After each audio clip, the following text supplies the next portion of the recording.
in the review application Yes, I did read that into the record. brought by General Poison against the ANDPP on racketeering. That's correct.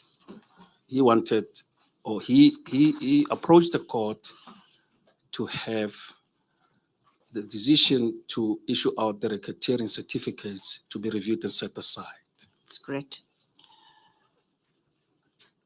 Now, let me take you back to the internal memorandum that we dealt with yesterday, which is contained in your annexure SB 211 111. And I specifically refer you to page 114, SB 2114.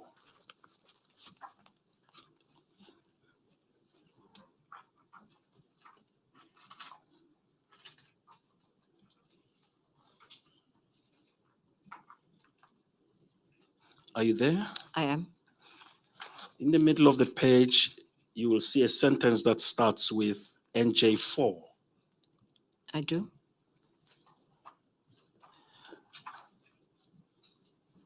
For purposes of completeness,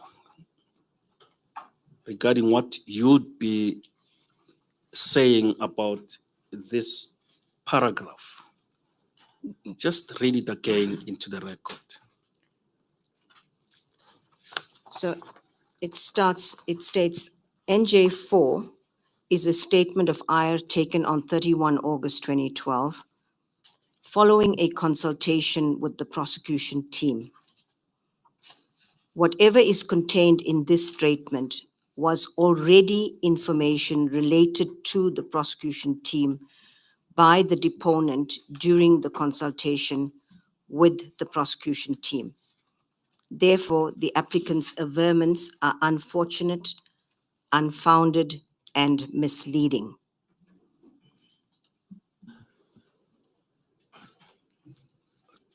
This seems to, Yes. This seems to suggest that the information that was contained in the 31st of August statement was what was already related to the prosecution team before that date.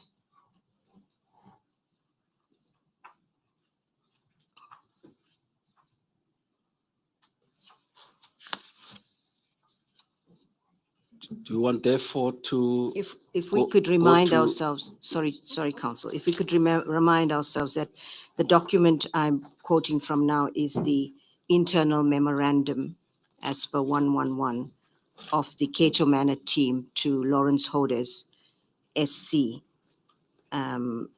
with regard to the replying affidavit of Poison. Whilst you are still on the replying affidavit of Poison, I want to refer you in a moment to the replying affidavit of Poison, which I'm instructed that it is not part of the record. Madam Chair and your two sisters, at this point in time, may I ask for leave to hand up a copy of General Poison's replying affidavit in the review application brought in the High Court in Durban, in KwaZulu-Natal. It will later be marked as an exhibit. We have prepared 3 copies for the panel and I applied to hand them up as exhibits, as an exhibit. With your leave, Madam Chair. Thank you, Council. Have you made additional copy for Advocate Chauke's team? Copies have been made for Advocate Chauke's team, and we handed 2 copies to them. And a copy has been made available to the witness.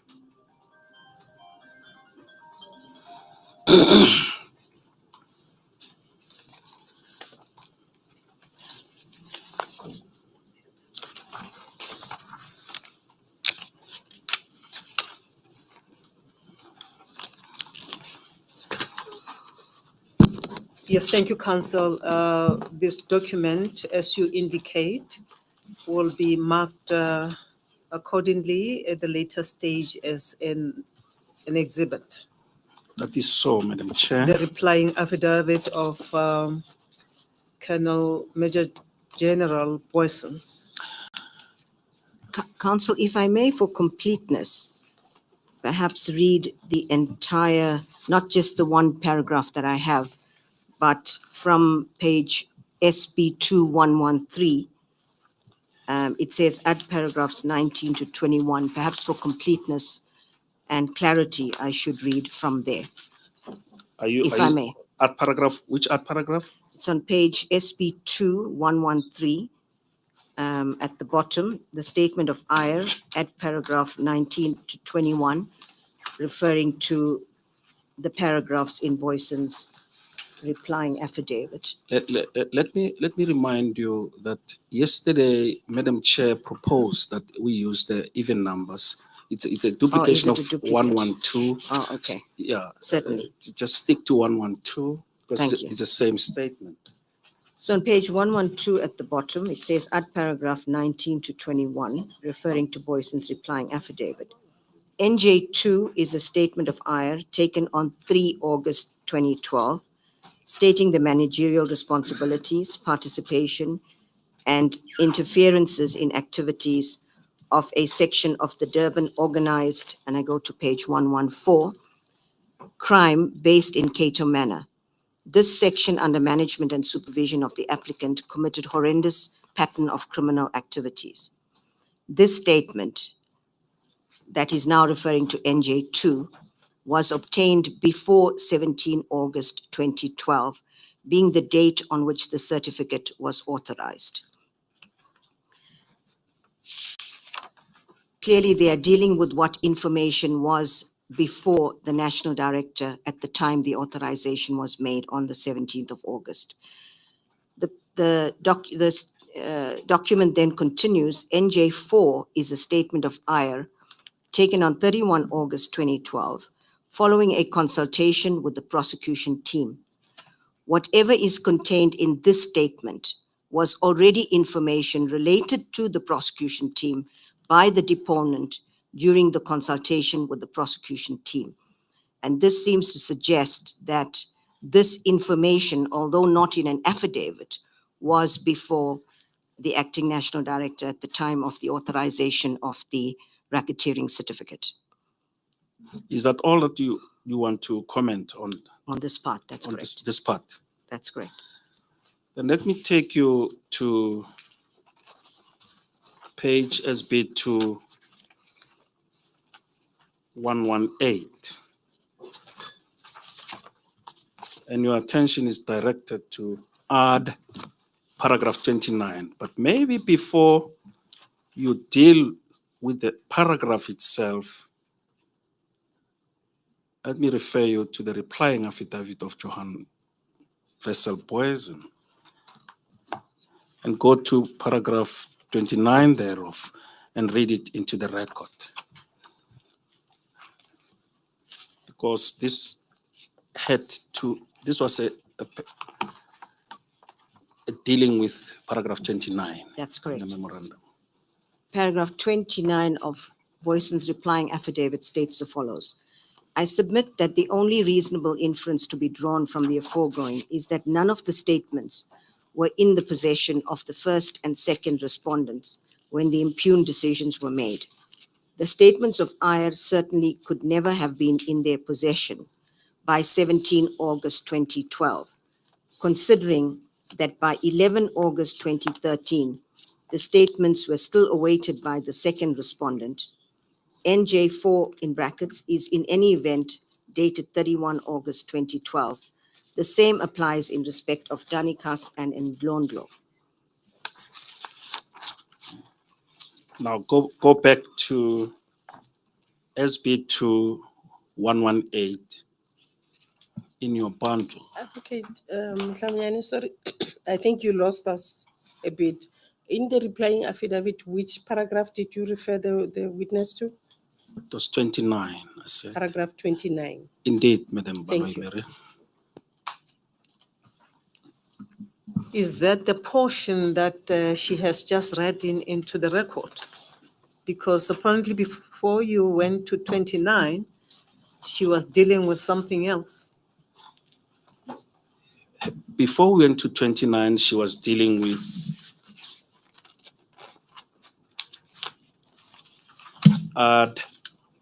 paragraph 112, which goes over to 114. And then I referred her to Page. the replying affidavit, paragraph 29 of this affidavit, the replying affidavit of Johan Vessel Boysen, General Johan Vessel Boysen. SB 2118. Yes, in SB 2118, Madam Chair, that's where the Katomana team were. No, I just want to know whether you are responding. now referring her to SB 2118, paragraph 29. Indeed, Madam Chair. And before this, you were dealing with the SB 2114. That's correct, Madam Chair. Yes, thank you. Go back to SB 2118, Advocate Batohi. I'm there. Proceed to read that paragraph. At paragraph 29, the first and second respondent were in possession, I emphasize that, were in possession of the statements of witnesses referred herein referred to before 17 August 2012. NJ4 is a further statement obtained after NJ2, which was obtained on the 4th of August 2013.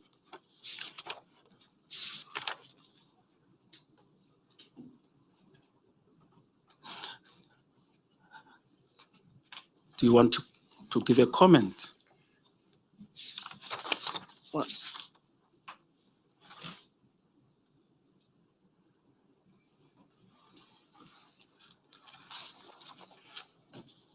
not just to this particular paragraph. If we could go to the next one, perhaps I can comment after that. Yeah, may I just Then- come? Yeah.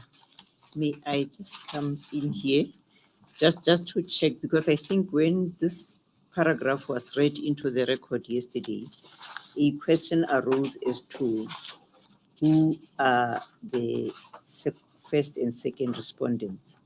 And what I have on record is that it would be the acting NDPP Jiba, Advocate Jiba, and then the second one would be who? The public prosecutor. That was yesterday, the evidence leader clarified that was Ms. Advocate Maema. Okay, right, thank you. May I proceed, Council? Thank you, Madam Chair. You may now go to SB 1D 097, which is a statement of I beg your pardon, Council. Advocate Batoi has just asked you to move to the next paragraph because she had no comment with regard to paragraph 29. Did you want to comment on paragraph 30? No, Chairperson, I meant the next step in leading of the The next evidence. step. Yes, I may not have been clear. Thank you. You may, Council. Thank you, Madam Chair. Move over to SB 1D 097, which is the statement of Colonel Ayer previously marked NJ4. You can read the first sentence. Start with the names of Ayer and read the first sentence contained therein. Give me a moment to go to the document.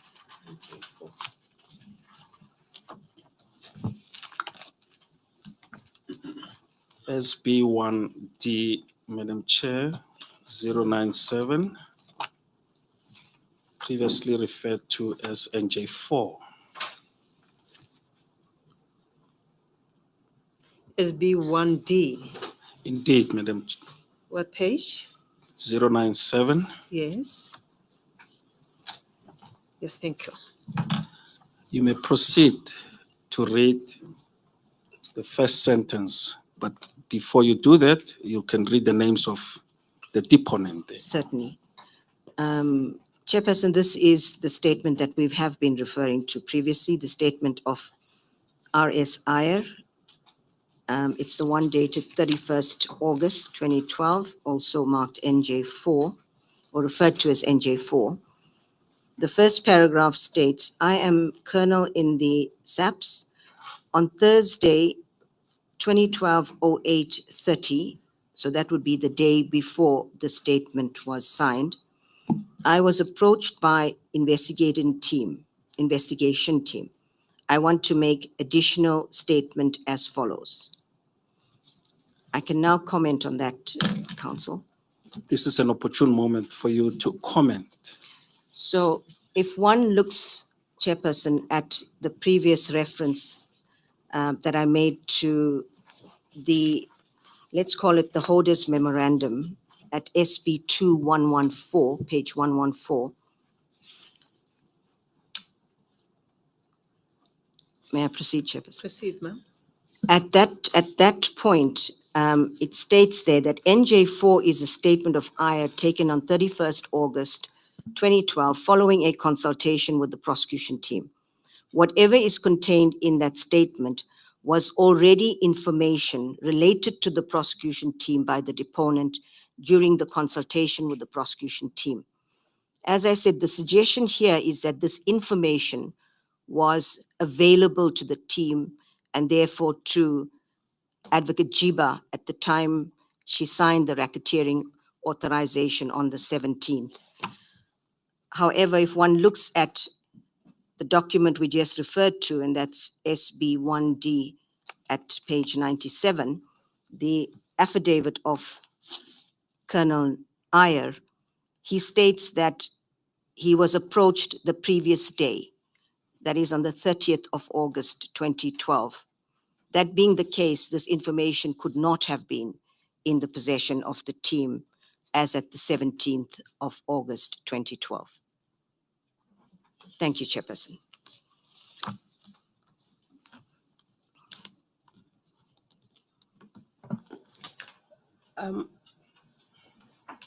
Advocate Batohi, isn't it that this statement that we are looking at, SB1D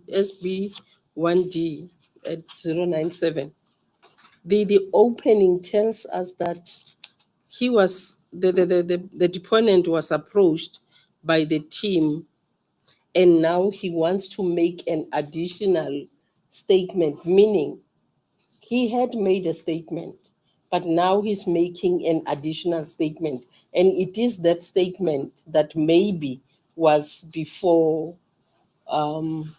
it is that statement that maybe its content was already related to the team. Chairperson, there is a previous statement, that's correct. The previous statement of Colonel Ayer, which is signed and which was before Advocate Jiba when she made the, when she authorized the racketeering certificate. So I don't understand your question relating to this particular statement.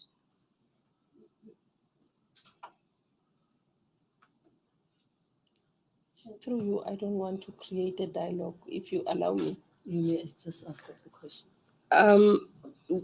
After reading the opening of the statement, you made a comment to say, given that this was on the 30th of August, a day before the authorization was signed, it would certainly not, it would mean that Aya's statement was not before the acting NDPP when she made the authorization. But from the reading just of the opening statement, Aya tells us that I was approached on the 30th to make maybe another statement, because he then goes on to say, I want to make an additional statement. An additional statement meaning there was previously another statement. We are in agreement, Chairperson, through Okay. you, that there was indeed another statement. The point I want to make, though, is that if one looks at SB 2114, it relates to the NJ4 statement that is dated 31 August. And it states that whatever is contained in this statement was already information related to the prosecution team by the deponent during a consultation. And my point being that he was only approached the day before to make this additional statement.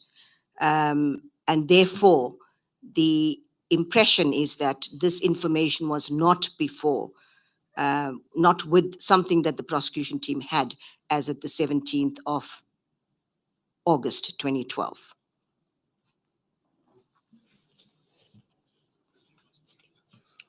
Thank you. Maybe to take it further, go to SB 2118 and tie what you are saying with what is contained in under at paragraph 29, under subheading at paragraph 29.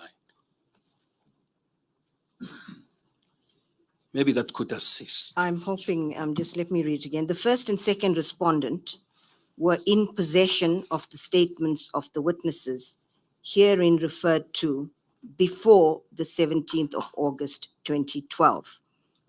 NJ4 is a further statement of ire obtained after NG2, which was obtained on the 4th of August 2013. Just a minute. Sorry to interpose, but maybe we need to reiterate first, who's the first and who's the second respondent. First is the Acting National Director, Advocate Jiba, and the second is Advocate Mayema, Proceed. prosecutor. I'm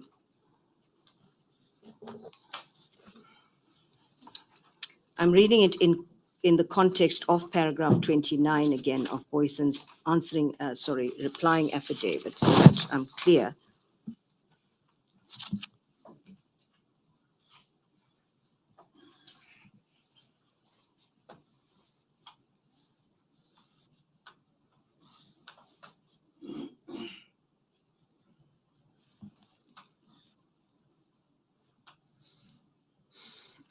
It appears from what is in on SB 2118 that the first and second respondents were in possession of the statements of the witnesses referred to before the 17th of August 2012. And that's as far as I can take that.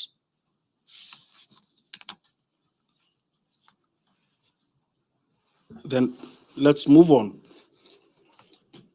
Before you do that, Council, to get the sequence correct, because we seem to be getting confused, but I understand what you are saying. Thank you, Chairperson. And this paragraph, SB 2118, paragraph 29, seems to clarify the position.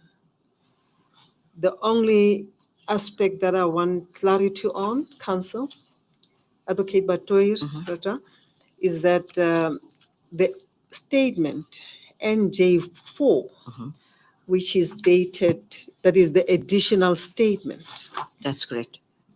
dated 30th August 2012. I think it's 31st of August 2012. 31st of Chairperson. August 2012. That's correct, Chairperson. Was the added statement to the earlier one of the first one. That is correct, Chairperson. And in paragraph 29, the team says they obtained that additional statement on the 4th of August 2013, which is a year later, correct? My reading of that, Chairperson, is that NJ4 is obtained after NJ2, which was obtained on the 4th of August 2013. So NJ2 was obtained on the 4th of August 20. That's the way I read it. I'm not sure if there's a mistake, because the evidence that we have presented thus far is that the statements were both obtained in 2012, one on the 3rd of August, that's my understanding, I stand to be corrected, and one on the 31st of August, but both in 2012. Which one says it was obtained on the 3rd of August? Where does it say 3rd or that? 4th of August, Chairperson. The first one of Iyer, we can check that statement. It is dated 3rd of August 2012. Yes, that's my understanding, Chairperson. So I Yes. think there's an error in this memorandum. Now, the memorandum says that NJ2 dated 3rd August 2012 was obtained a year later, 4th August 2013. When you look at paragraph 29. This is what it says in this Yes. paragraph. That is correct, Chairperson. And yes, that is what I wanted to ascertain with you. Is that how you understood it? In other words, the statements were then obtained by the team a year later after it was prepared, the NJ2. Chairperson, that's not my understanding of what the evidence is. My understanding is that the authorization of Advocate Jiba is on the 17th of August 2012. And the statement of Iyer is dated, the first one, 3rd of August 2012. Yes. So, and the second statement is the 31st of August 2012. So I'm not sure, I can't understand. Perhaps the team can explain. NJ4. Yes, the team can explain what the 4th of August 2013 is intended to mean. But my understanding was that these statements were obtained in 2012, 3rd of August, and then 31st of August. Yes. We will accept it for what it is. It is the Yes. latter part of that statement, recorder. That is correct. That NJ2, I beg your pardon, that NJ2 was obtained supposedly by the team on the 4th of August 2013. That is what the team Well, has written. I can on that, Chairperson.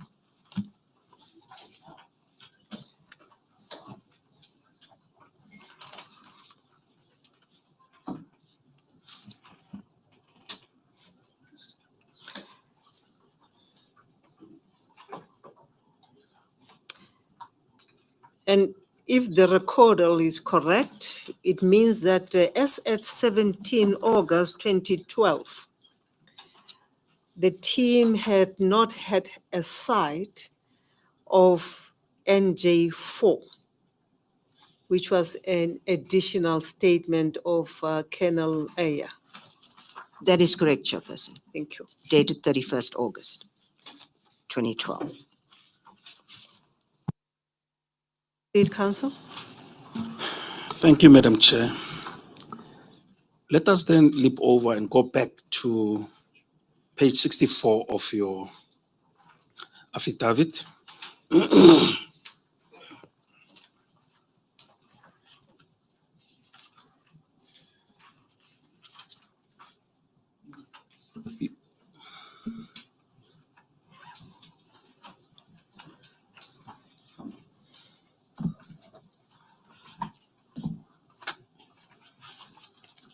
Are you there? I am, Counsel. Paragraph 151 has already been read into the record. You don't necessarily have to read it again, Thank you. but you can then deal I beg your pardon, paragraph? 151, Madam Chair, at the bottom of page 64. Are you back to her statement? Back to a statement, Madam Chair. Paragraph 15? 151. 151. Yes, 151.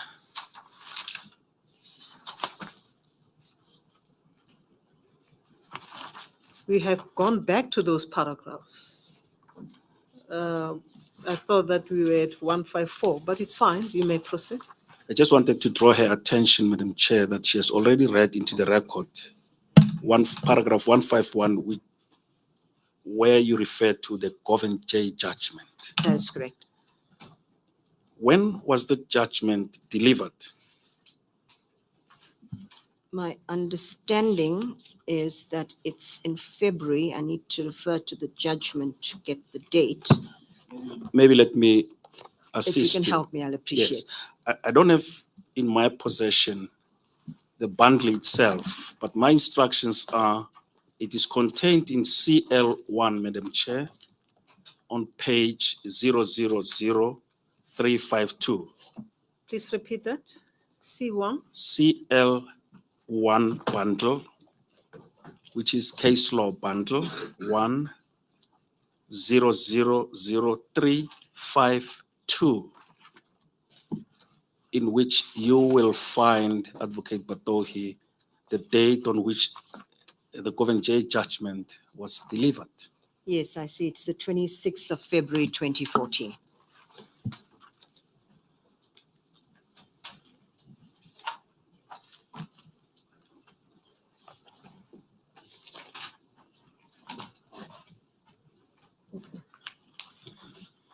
What is the page number, sorry?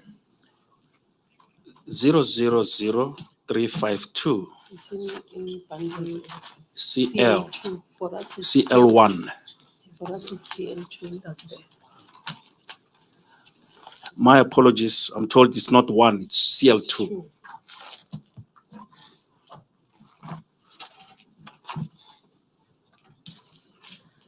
Yes, thank you. Proceed.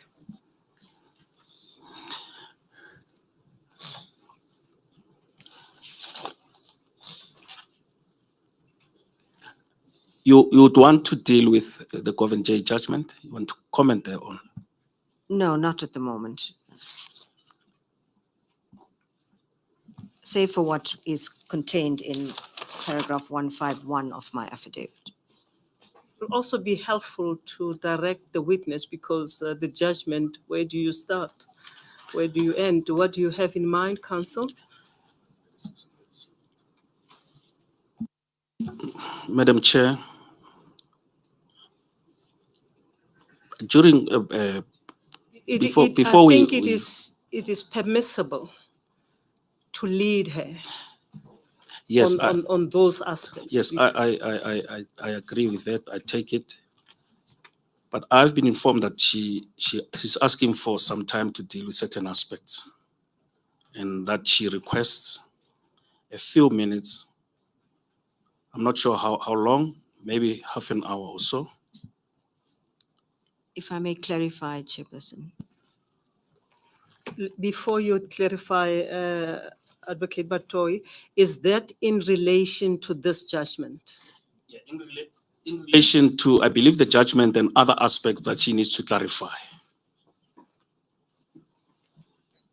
I was asked to extend this request to the panel. So that you can also speak to her to enable you to know precisely what it is that she wants to clarify. Indeed, Madam Chair.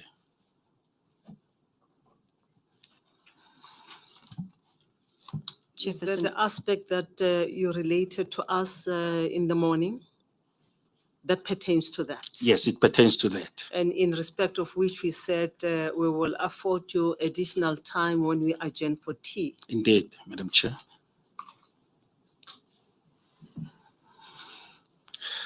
It is 10:15. We have an hour to proceed to tea. Might I suggest that you plug this aspect and probably proceed to another aspect if there is any. and revisit this very aspect that you wanted to address in relation to 151? I will not be able, Madam Chair, with respect, proceed with another aspect because the other aspect is the one that she wants to get clarity on and which she wants to consult with. And I would propose that perhaps we should take an early tea recess. Let me understand you clearly. Are you suggesting that any other matter that might follow is closely linked to 151 to the extent that you cannot proceed outside 151? And whatever, and indeed, Madam Chair, because I'm constrained at the moment, she wants to clarify certain issues. I need to know what issues they are. She wants to refer back to Dr. Broughton's bundle and in dealing with those issues. Yes, I understand that. Yes. I just want to make sure that, adjourning is not there for the taking. We need to understand that we cannot proceed with any other matter if we decide to park this aspect for a later discussion. That is so, Madam Chair. Yes, thank you. In that event, we will take an adjournment. How much time would you need to clarify those aspects with the witness? May I find have from the witness, how long would you like to have? Chairperson, perhaps let me clarify that between paragraph 151 and then when we move on to paragraph 152, 152 deals with when Advocate Abrams was appointed. Because of the fact that we dealt with this at very short notice, there's a gap between the Govan judgment and paragraph 152. So we need to look at the evidence there so that it flows and then come to what happened after Advocate Abrams' appointment. I'm thinking, to answer your question specifically in terms of time, I'm hoping that we could do it within an hour at least.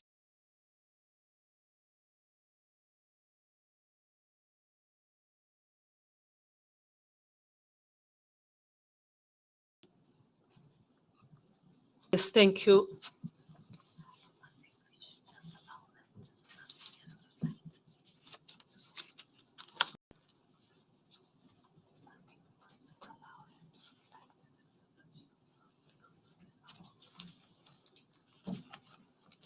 Yes, thank you, Council. We will adjourn for tea, which will means that we will adjourn an hour later. Hopefully, you would have finished with this consultation, Council. If not, please send a message through my researcher to alert us that you are not done. I will, Madam Chair. We will take an adjournment for an hour.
Good afternoon, Council.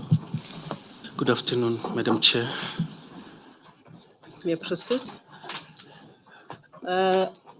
Council, remember you are still under oath? Yes, thank you, Chair. Madam Chair, we thank the panel for affording us the opportunity to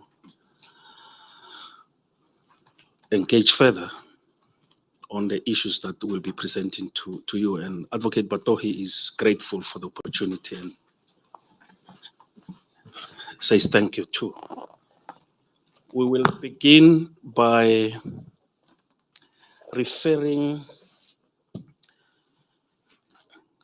the panel to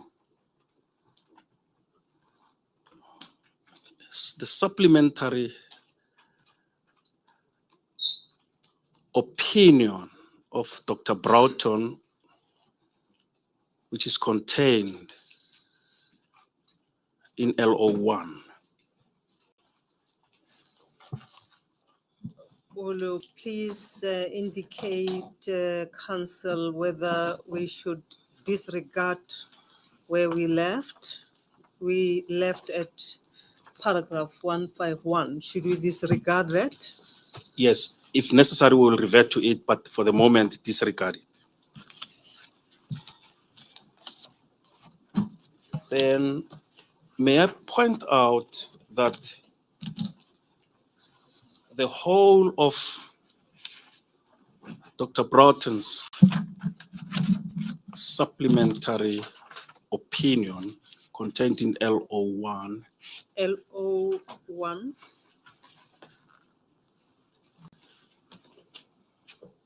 Page.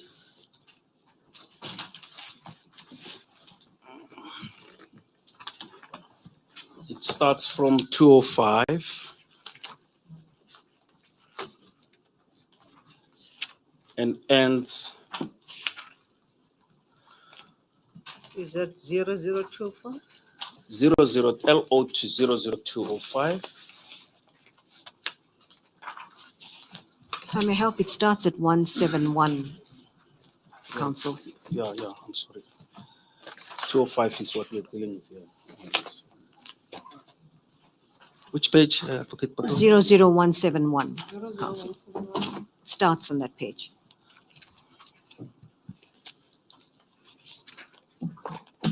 My apologies.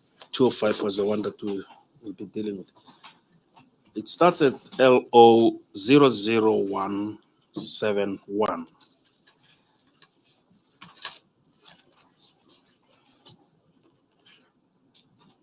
And together with its annexures, it ends on page LO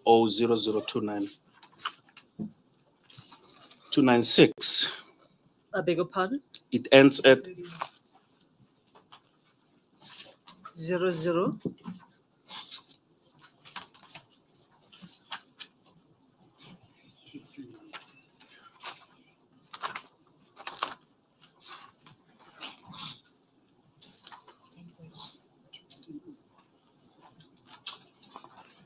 $10.38.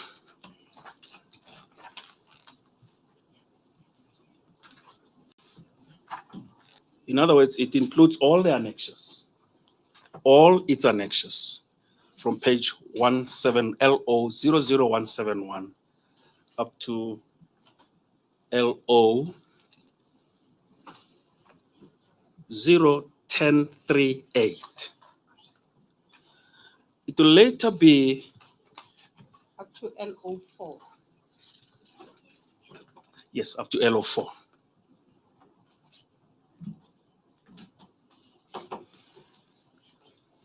Ten 038. 01038. 010. That's from all the LOs up to the last one. Just a few pages.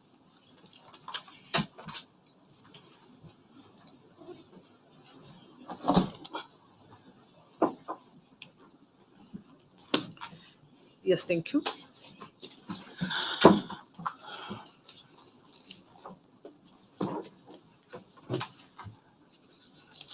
Advocate Patohi, go to Dr. Broughton's supplementary opinion, LO1, bundle on page LO 00205.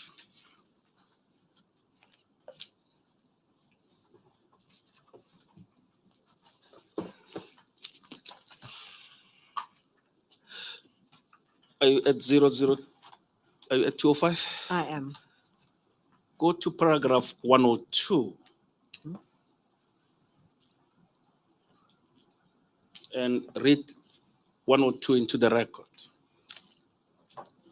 Thank you. For the purpose of context, Chairperson, if I can just indicate, as you earlier mentioned, in paragraph 151 of my affidavit, we ended with the judgment of Govan J.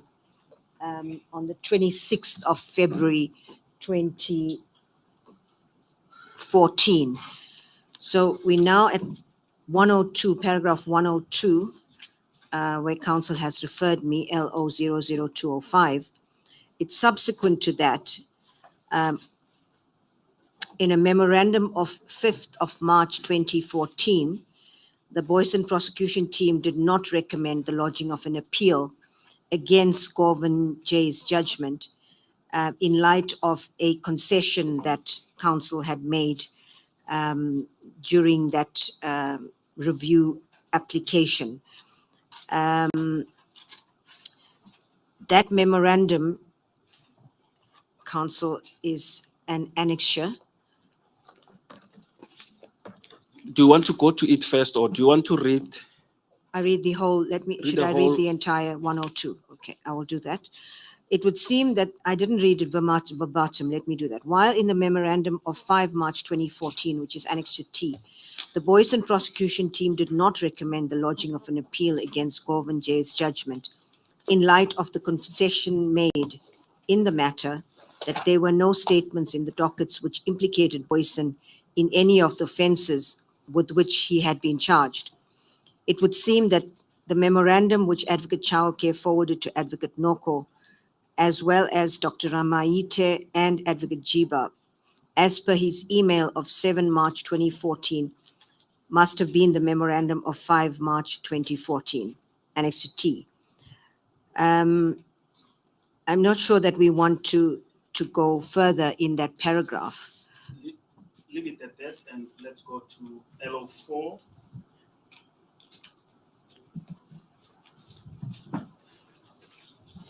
For completeness, why don't we have that entire paragraph so that we can understand the entire context? Shouldn't we read the entire paragraph? Maybe you should. Maybe Certainly, we should, certainly. Chairperson, the entire document will be handed in as an exhibit at some point. I continue.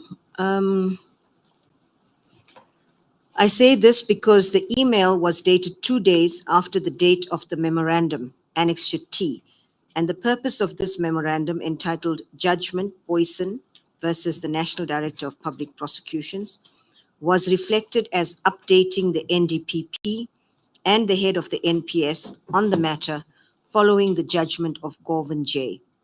The purpose of the memorandum, which is Annexure T, to Advocate Broughton's opinion, was also reflected as informing the NDPP on the prosecution team's intended course of action in light of Govan J's judgment.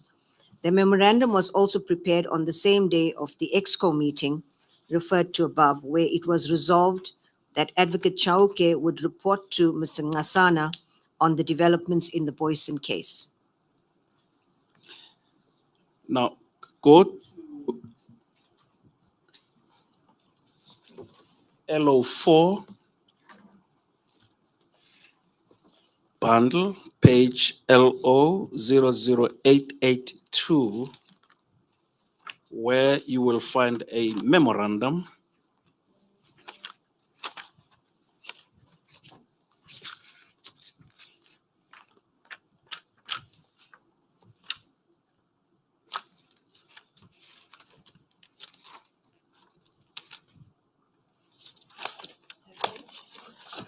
LO 0082, Madam Chair.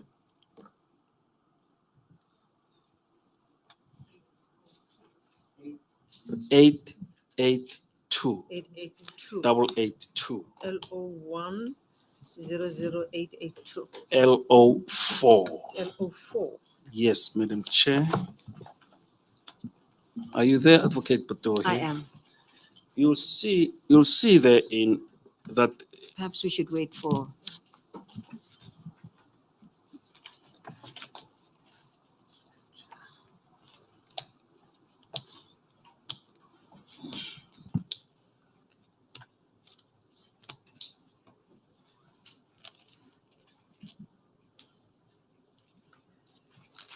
Yes, thank you. Thank you, Madam Chair. On that page appears a memorandum which was addressed to Advocate Chauke from the National Prosecution Team and is dated the 5th March 2014. You confirm that? That is correct. Council, if I may, you referred us earlier to 102 of 1 LO0 001038 and then 00205. Is there a link between that and this next part that you're referring us to?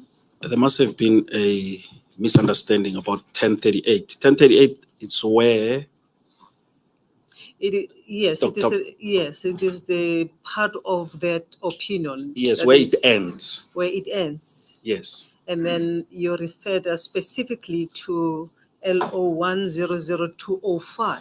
Indeed, Madam Chair. And you are now, after reading that paragraph 102, referring us to LO4 00882. Indeed. Is there a link between these two? There's a link because in paragraph 102. No, you don't need to explain. Yes, there's a link concerning the memorandum. We are at LO4 00882.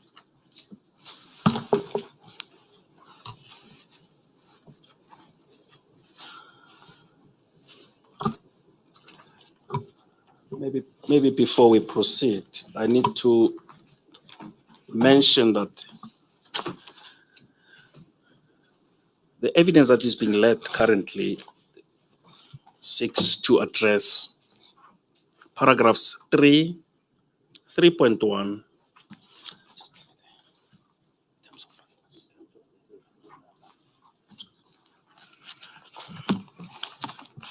I just want to have my terms of reference. It seeks to address paragraphs 3, 3.1, 3.1.1,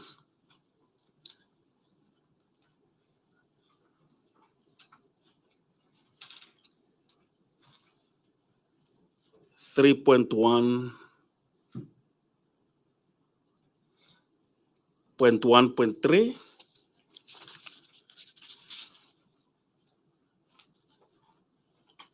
and 3.1.1.4 of the terms of reference. Just give me a second.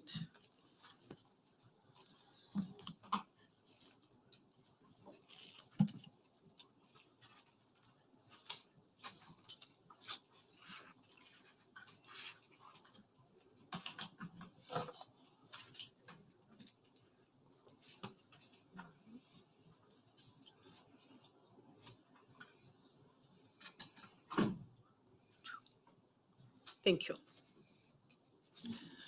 Thank you, Madam Chair. There is subparagraph A in that memorandum which deals with purpose. Can you read that into the record?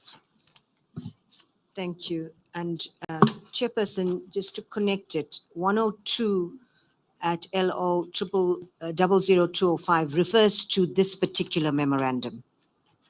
It says in the memorandum of 5 March 2014. So this is the memorandum that's being referred to in paragraph 102 LO 00205. Thank you very much. If I may pursue. Thank you, Thank you, very much. Chairperson. Chairperson, the purpose is set out.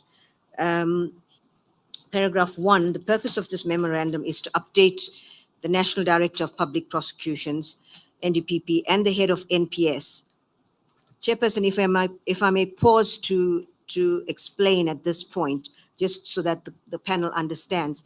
The head of the NPS, as I explained earlier in the structure, would be the head of the business unit NPS, and DPPs like Advocate Chauke would report. The immediate report would be the head of the NPS and then the National Director of Public Prosecution. So they report to the NDPP through the head of the NPS, just for clarity, Chairperson.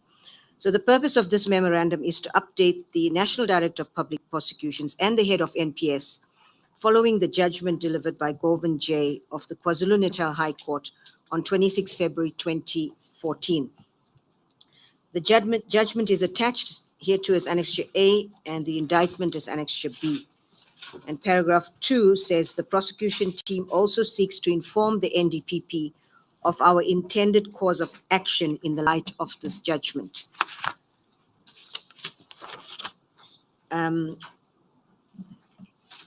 Chairperson, I don't intend to read the entire memo unless I'm required to, but it sets out in page 000883.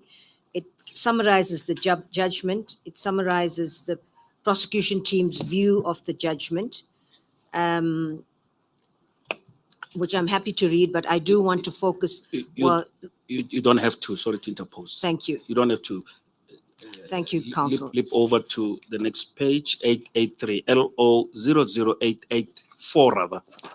And Counsel, in that page, on that page, and the purpose, paragraph 2, and of course the heading, the prosecution team also seeks to inform the NDPP, and the memo is directed to the DPP, Advocate Chauke. Should we make anything of that?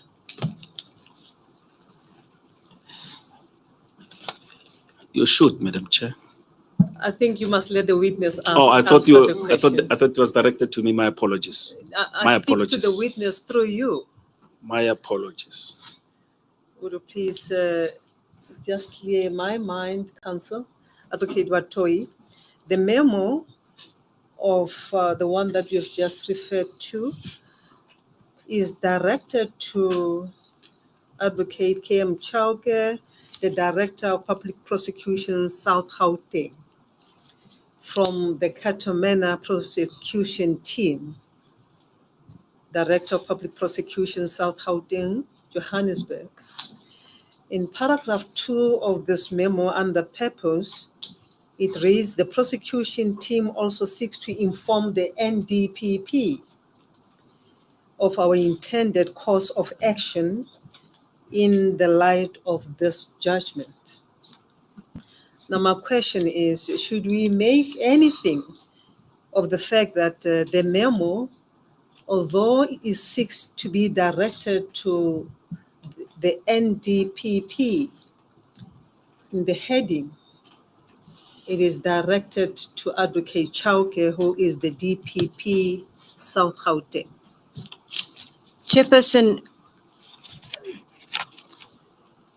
reading this memo, it would appear that what is happening here is that the team is briefing, is letting Advocate Chauke, informing him, I should say, about the intention to, it's sort of preparation for reporting to the head of NPS and the national director.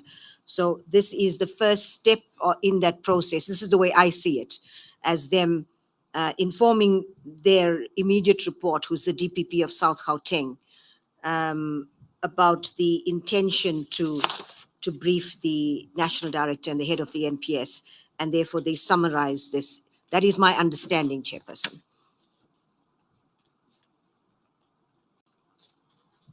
Yes, I asked this in the context that we have been informed that Advocate Chauke was a liaison or rather a coordinator. And the case that you have presented to us is that he was part of the prosecution team.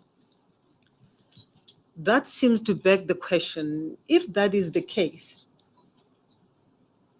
why shouldn't this memo be directed to the NDPP as paragraph 2 suggests? Chairperson, just to say that my understanding is that shortly after the judgment, the team is summarizing their view of the judgment and what they think the next step should. This is my assumption. I'm being asked to make an assumption because I had nothing to do with this, but on the basis of the way I understand process, I assume that's what the chair would like me to surmise on. No, I don't want you to, if you are not sure of what is contained in this memorandum, because this is not your writing, and somebody else might be able to explain to us, given the background that has been placed before us. That is correct, regarding Chairperson. The role of that Advocate Chauke played, whether as a decision maker or as a coordinator. And this paragraph 2 is causing that difficulty to me, because if you seek to direct something to the NDPP, but you do so through or via the DPP of South Gauteng, it may well support the proposition that Advocate Chauke was a coordinator. Chairperson, if I may, it would also support the proposition, which we say is that he was the de facto DPP in charge of this matter.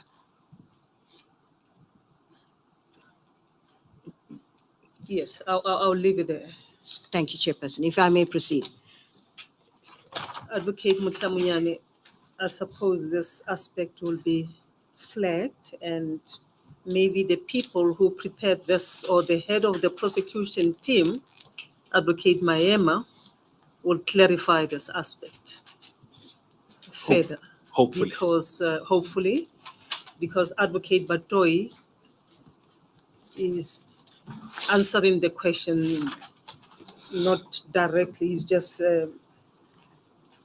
trying to assist us. He was not necessarily part of the team that prepared this memo. Chairperson, if I may clarify, I'm trying to assist the panel with regard to most of my evidence, because it relates to evidence in documents and presenting it in a way that the panel would perhaps be able to sift through it. So to clarify that is what I'm attempting to do, is to sift out important aspects of the evidence and present it to the panel. Yes, but I do also appreciate the fact that you are speaking to the document that you did not prepare. Thank you, It Chairperson. may well be that the scribe will come here and say something contradicting what you are saying. Understood, That's why I Chairperson. earlier said, if you are not in a position to answer the question that I'm asking, do say so. Certainly, Chairperson.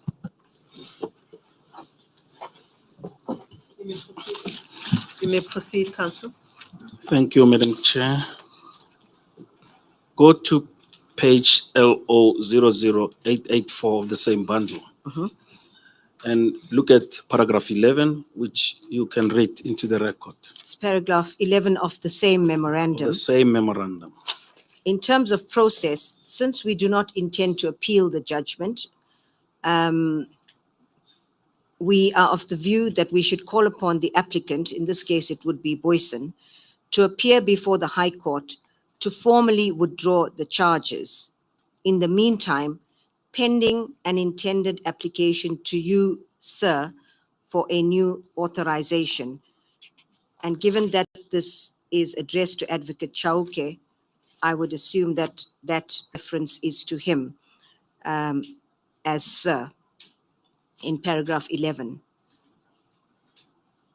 If I may read paragraph 12. Before you do so, the terms of reference and it may well be helpful, Advocate Mutlamunyani, to, as you indicated earlier, about the relevance of this evidence to the terms.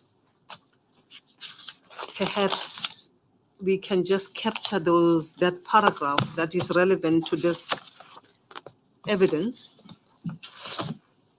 regarding the appeal. I think it is paragraph 3.1.1.4. Yes, it is, Madam Chair. You may cause it to be read into the record, or I may just do so. This subparagraph relates to the allegation in the terms of reference that suggests that the Advocate Chauke instituted an appeal against the judgment of Judge Govan in the review case of Boysons versus Acting National Director of Public Prosecution, 2014-2, SACR 55 KZN, without the approval of the National Director of Public Prosecution, Mr. Mxolisi Nkasana. Notwithstanding that there was no evidence justifying the institution of racketeering charges against the accused, and thus no justification for lodging an appeal against the judgment. Am I correct? You are, Madam Chair, and maybe to assist the panel further. Mr. Mxolisi Nkasana's appointment was effective from the 1st of October 2013 and he vacated office on the 14th May 2015, which suggests that during this period when this memorandum was prepared, it was Mr. Nkasana who was in office. As at the 5th of March 2014.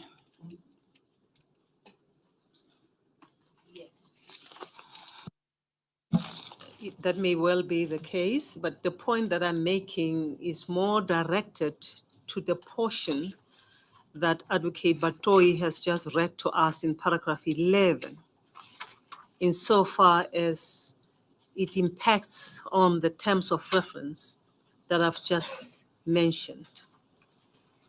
And I want to know whether I am correct in understanding paragraph 11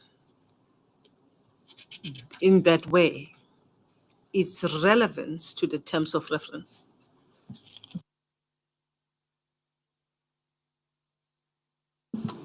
Is it directed to me or to Advocate Batohi through me? Chair, Madam Chair, maybe. I don't know whether you understand it that way as well, Counsel, but I'm speaking to the witness through you. Advocate Batohi, can you respond? Okay, so I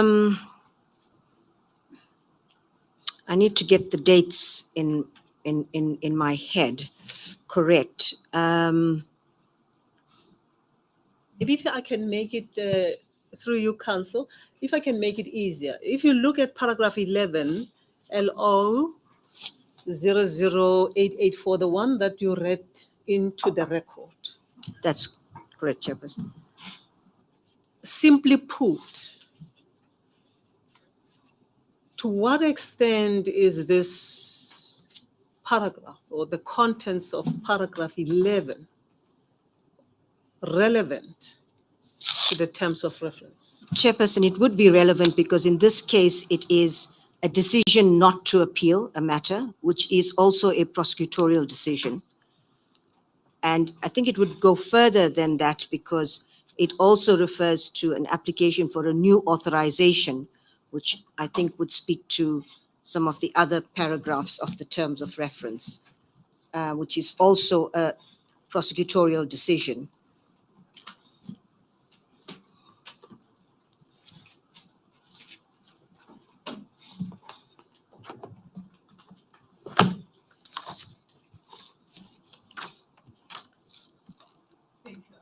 Batoy, I thank you. proceed. Thank you, Chairperson.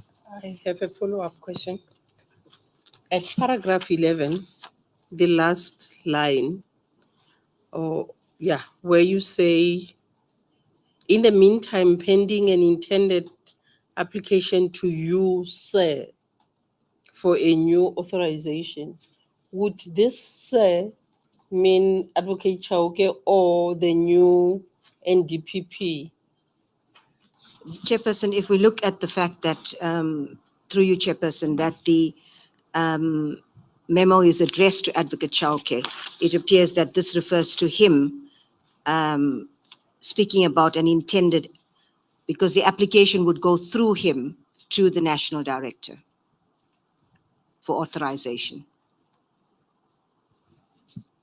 But then it says an application to you, sir, Yes.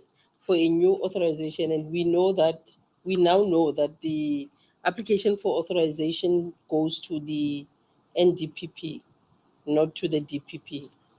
That is correct, Chairperson, but it goes through the DPP. If you'll recall, the one document that Advocate Chauke signed on behalf of Advocate Noko, it was referring the application for racketeering to the National Director. So the way I see this is that precisely that the application would go to Advocate Chauke to be submitted to the National Director for a new authorization.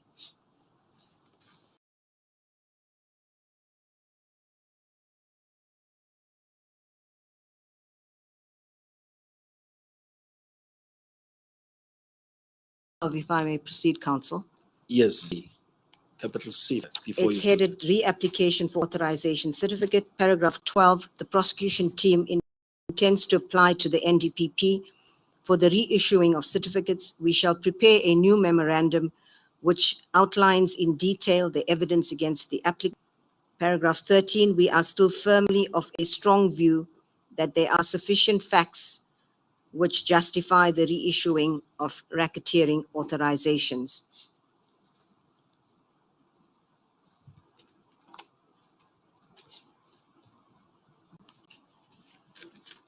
Let me take you back then to Dr. Broughton's supplementary opinion rather,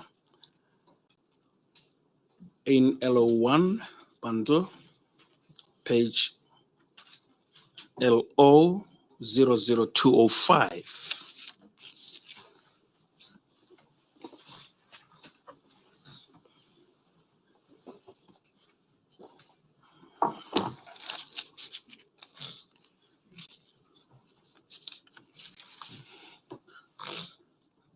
LO1, Madam Ramachaka, page LO 00205.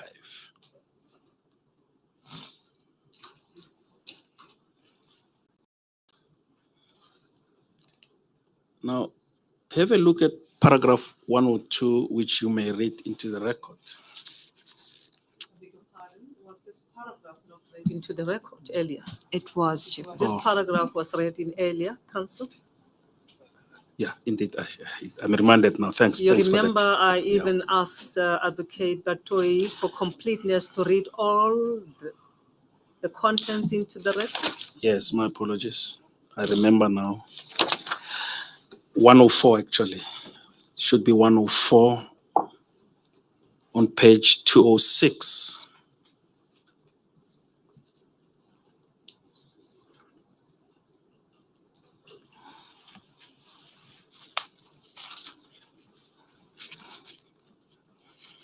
Can you read it into the record? 104 on page 206. As such, it is submitted that Advocate Chauke exercised its decision-making power on a prosecutorial matter.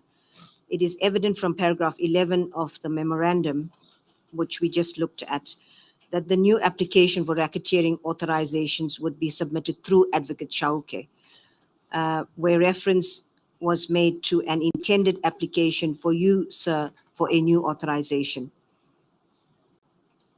In this respect, Advocate Mozing has something to say about it. Council, I'll be guided by you. Go to LO3,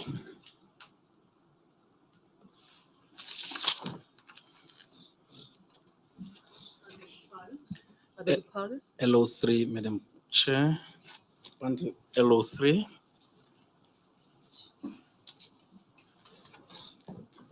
Through you, Chair. Council, wouldn't it make more sense to read 104, paragraph 104 in its entirety into the record? Because you see, if we are going to end the reading at wrote as follows, then one would be interested in what is it that is written?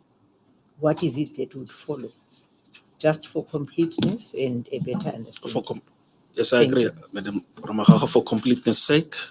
Advocate. It might also prevail over you, Council. It might also create an impression that we are selective in presenting evidence to this panel. And we should not be understood to be doing that as evidence leaders. I caution that whatever you do, let us not be seen to be selective, because your role is to present all evidence to us. Proceed, Advocate Thank you, Chairperson. Atohe. Chairperson, to deal with the last aspect, my understanding was that we were actually intending to read Advocate Mosing's and not leave it hanging. But my understanding is that Council was in fact referring us to Advocate Mosing's affidavit so that we actually read exactly what follows, but from his affidavit and not from Dr. Broughton's opinion. So that would explain it. We were actually going there to read it, but not through the opinion from the affidavit itself. So Council, should I read it from LO00? Advocate Batoi, we are referred to a page and a paragraph. And what you read is left hanging. Now we are jumping from that paragraph to another document, when the contents of that very document is right in front of you. That is correct. So we we'll are made to jump from one document to another. And as my sister, Ramagaga, has thus pointed out, that sentence is hanging. It says, who wrote as follows. And that paragraph is there. Why don't you read it from the same document? If need be, then after 104, you can then say, this extract comes from Advocate Mosing's affidavit, which is at whatever document. Moreover, that sentence says it's an extract from Advocate Mosing's affidavit. So it's clear that what is being quoted here, it's from the affidavit of Mosing. Thank you. Thank you, Chairperson. That does make it easier. I'll proceed. I continue. In these respects, Advocate Mosing, in his affidavit, wrote as follows. After judgment was delivered on 26 February 2014, we all acquired a copy thereof and perused it. I requested a meeting with the prosecuting team and Advocate Chauke to discuss the judgment, and it was agreed to meet on 3 March 2014 at the DPP offices in Johannesburg. During the meeting, we discussed the judgment in detail, and we came to the conclusion that the court arrived at the judgment mainly on the basis of the concession attributed to our counsel, and that there was no evidence that implicated Boyson with the predicate offences, coupled with the problems regarding the annexures to Jiba's answering affidavit and the corresponding silence to address the shortcomings thereof. Advocate Chauke, who was present during the hearing in court, explained to us what transpired when this concession was made and indicated that it was during counsel's address to court. It was apparent to us that there may have been some misunderstanding between counsel and the court. The entire team felt that it was in any event an incorrect concession, if it was indeed made consciously, and we could not understand how counsel could have made it in the light of all the evidence presented to him by the prosecution team.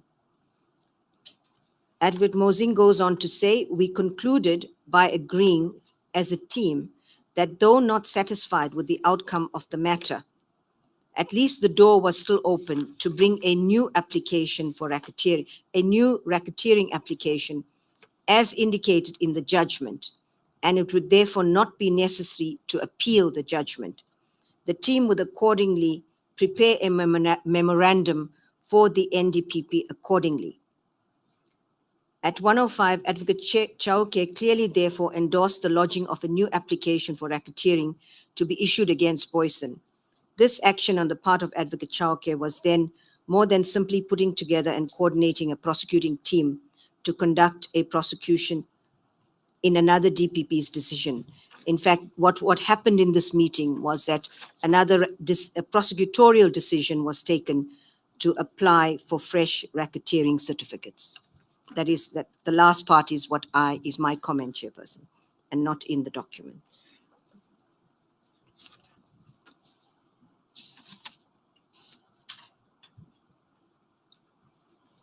Which last part? The part that I mentioned, Chairperson, what happened during this meeting was that there was a prosecutorial decision taken, including by Advocate Chauke, to make a fresh application for racketeering authorizations, or to bring a new application for a racketeering authorization.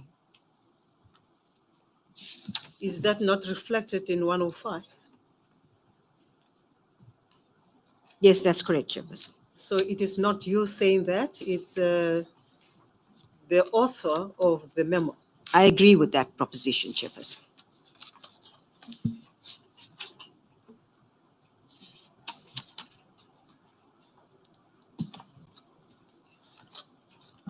Proceed, Council. Just one thing. My I beg sister. your pardon? Is that your understanding that this extract that you have read into the record is an extract of an affidavit deposed to by Advocate Mosing in his capacity as the leader of the prosecution team? Chairperson, it is an extract of Advocate Mosing's affidavit. That's the quoted part. He was not Advocate Maema was the leader of the prosecution team, not Advocate Mosing. This is by Advocate Mosing. Right. Yes, thank you. But nevertheless, was okay. Let me put it otherwise. In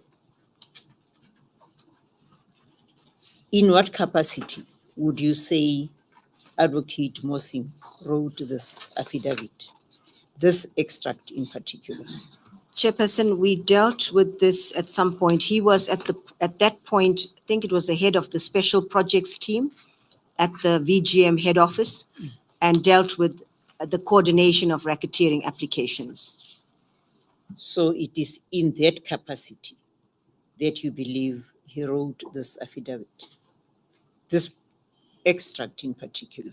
Our focal point, until I indicate otherwise, is this extract in particular. Yes, it would have been in that capacity that he wrote It was that in excerpt. capacity. And is it correct that Advocate Chauke was not part of the prosecution team? He was not.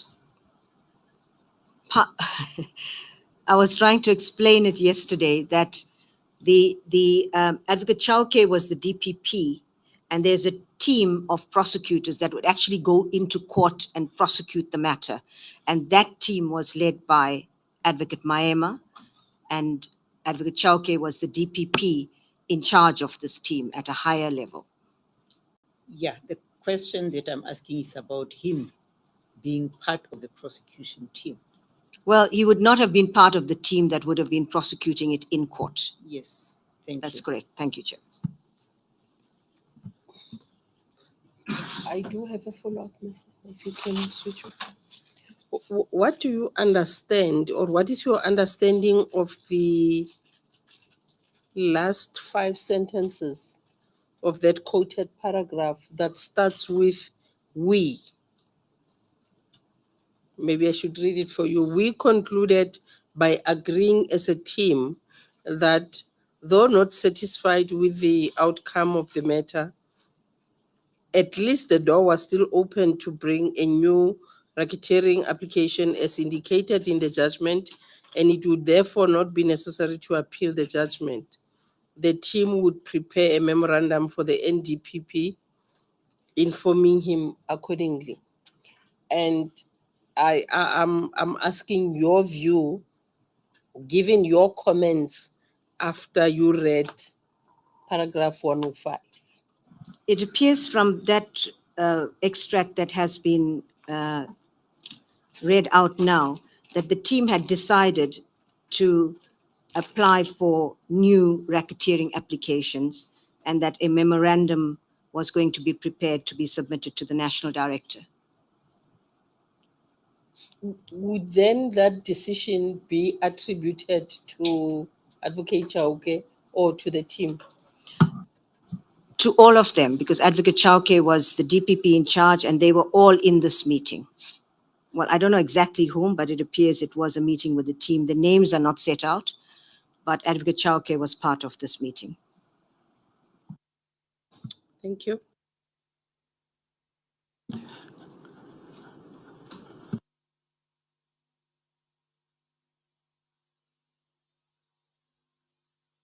I beg your pardon. To that end, given paragraph 105, which is actually the opinion of Dr. Broughton, saying Advocate Chauke was more than simply putting together and coordinating a team. He acted as part of the prosecutorial decision making. This is basically what he is saying there. Do you repeat that in your affidavit, if you recall? I'm not sure if I repeat it, but I agree with that. You endorse that? I do. And this aspect, or rather this evidence, seeks to support the allegations in the terms of reference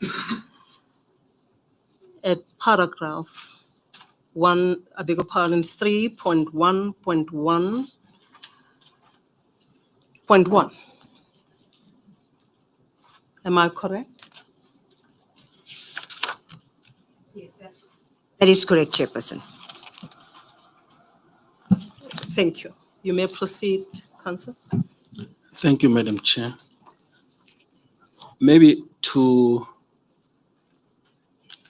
put the affidavit of Advocate Musing into context in order to assist in answering the question that was posed to you by Madam Ramachakha, I should refer you to bundle LO3,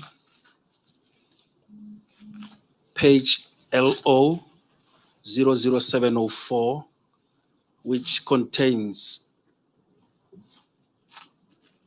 Advocate Anthony Musing's affidavit. That's where it starts. That is correct.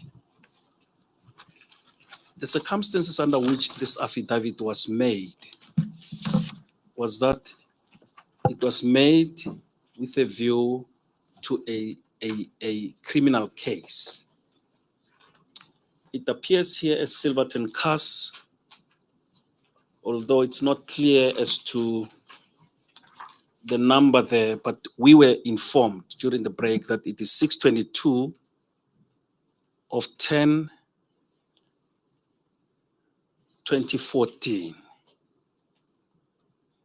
Is that correct? That appears to be the case, although it's not Yeah. photocopied very well. What criminal case, if you know, was he deposing to this affidavit for?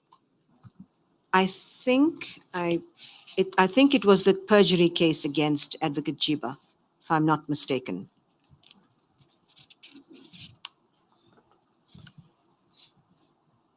It is marked A12. We know that the A's are in the docket. That is correct. These are witness statements in dockets. Can you confirm that? That is correct. The witness statements are marked with an A, and they referred to as being in the A clip of a docket, which has the witness statements. No, this statement stretches up to page LO00737. Am I correct?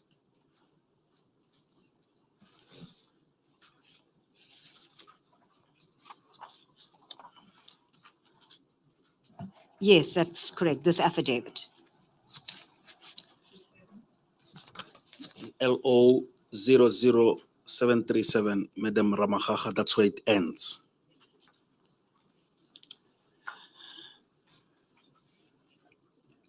Let me take you back to, If I may correction, I'm not sure. My bundle seems to have a signature at 00720. I'm not sure if it's a duplication or whether it's another affidavit. There's another affidavit that starts at 00721. So it might be the same or it might be different affidavits. I'm not sure if it's a duplication, Counsel.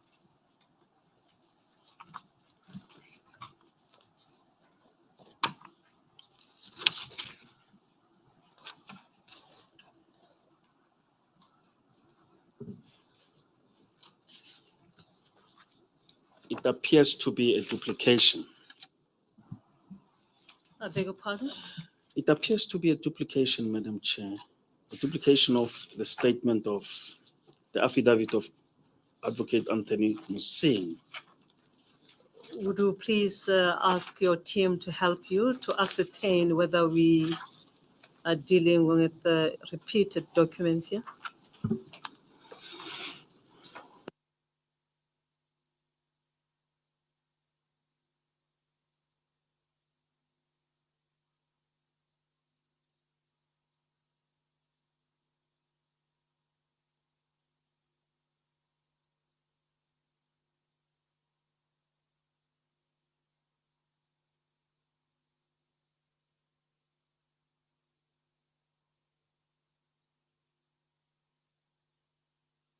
Thank you, Madam Chair, for the indulgence.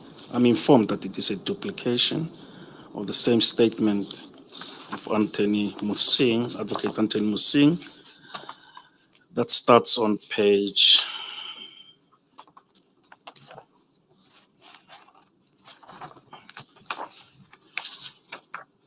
Shouldn't we then discard the second affidavit that starts at LO00721 and focus on the one that starts at LO00704?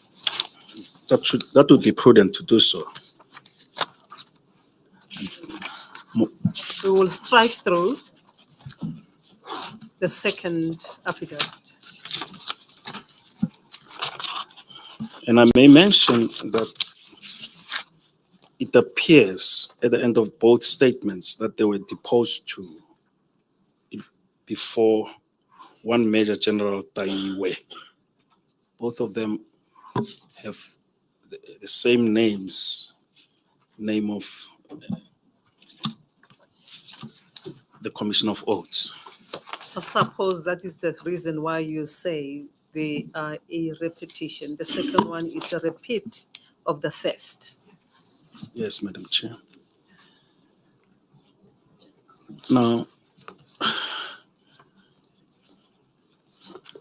I'm taking you back to Dr. Broughton's document, and we are on page LO00206. Go to page 106, rather paragraph 106.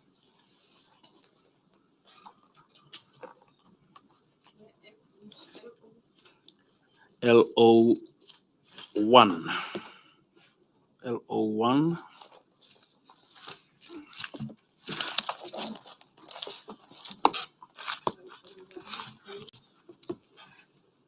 LO 00206.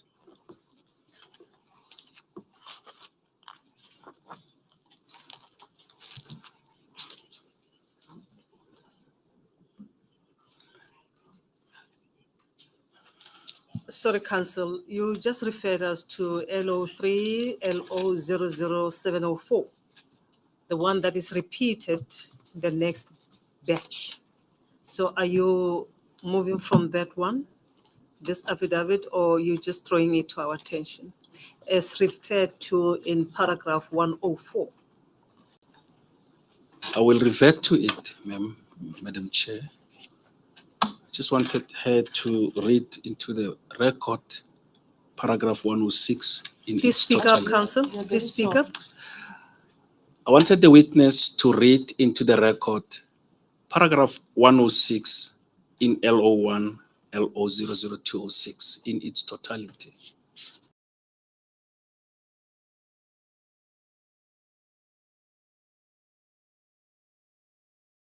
Advocate, the stuff. Yes, thank you. So we're going back to LO2, LO 00206, paragraph 106. Indeed. Paragraph 106. Paragraph 106. Thank you. It's LO1, not 2. Thank you, my sister. You may proceed. Proceed and read it into the record, Advocate Patohi. Paragraph 106. Nonetheless, Advocate Mosing proceeded in his affidavit to indicate as follows.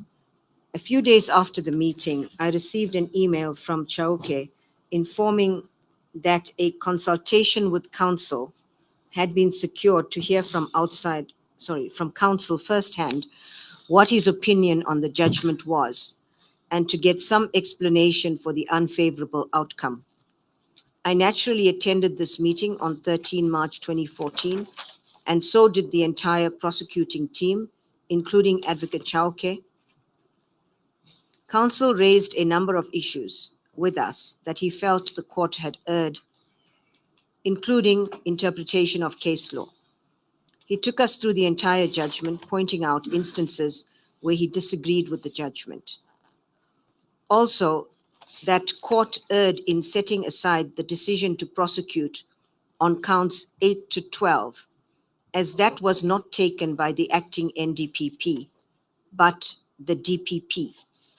Counsel also indicated that he did not believe that he made a concession regarding the lack of evidence implicating Boyson, as stated at paragraph 29 of the Govan judgment.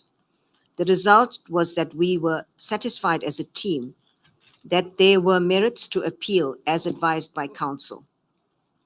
It was agreed that counsel should therefore, in the meantime, prepare the application for leave to appeal, while Chauke would brief the NDPP, Mr. Ngasana, who in the meantime had been appointed the NDPP, about the need to appeal the judgment and to obtain his consent. After the meeting with counsel, Chauke again reiterated to us that he will call Dr. Ramaite, the head of NPS, and his direct supervisor, and also brief the NDPP accordingly. I was not made aware of further developments thereafter concerning the appeal process. Here again, I continue in 107. Advocate Chauke exercised a decision-making power on a prosecutorial matter, namely relating to the decision to appeal the Govan J judgment and accordingly approach the NDPP on the matter. Also, the observation by counsel that it was the DPP who took the decision to prosecute on counts 8 to 12, those would be the predicate offenses against Boyson, is of significance. It is submitted that counsel must have been referring to Advocate Chauke, as it was not Advocate Noko who signed the recommendation. And prior to the signing of this recommendation, she had not studied the case dockets as indicated above. She did not know anything regarding the merits of the Boyson in brackets Cato Manor case as per the case dockets. So here again, the decision to appeal is a prosecutorial decision that is being taken by Advocate Chauke and the rest of the team with him.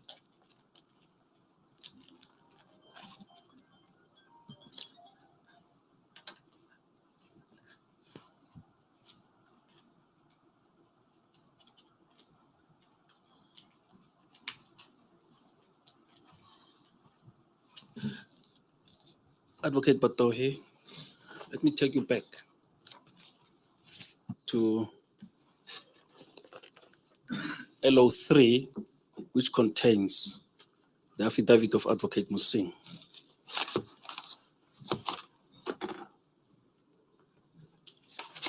You remember Page number? the page number is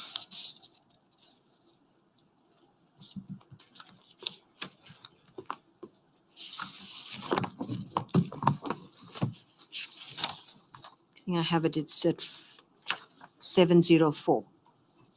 Is that the one? it starts there. It starts there. But I refer you to paragraph 16.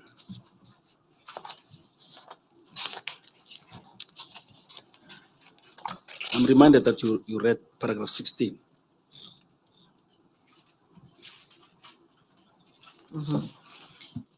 Yes, that was what I read from Dr. Broughton's opinion. It So was it's a an- quotation of this part. It's an extract from this. It's an extract, correct. Now, go to 17. Paragraph 17.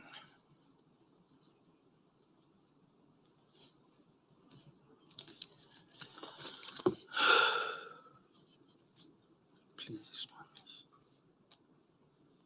Which paragraph? 17 Paragraph 17. of Madam Chair. Advocate Musing's affidavit. Yes, which appears on page LO00714 of LO3, bundle LO3.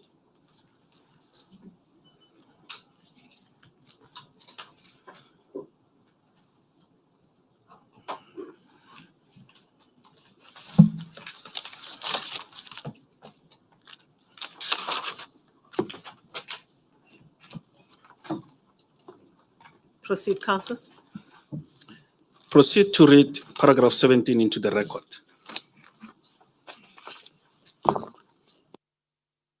I did read, I stand to be corrected, paragraph 17 until, if we turn over the page, until about halfway down that page, I was not made aware of further developments concerning the appeal process. I can continue from there if it's... You may continue from where you left off. On 7 March 2014, Advocate Chauke apparently forwarded to Noko a copy of the memorandum that he was going to present to the NDPP and Ramaite regarding the appeal. I was not copied on this mail and have not seen this memorandum, but merely received an email in this regard from Maema on 11 March 2014, and that's attached as an annexure to his affidavit. In the meantime, the prosecution team and the investigation team met on 14 March 2014 in order to further discuss the implications of the judgment on the entire case. I also attended this meeting, but Chauke was not part thereof.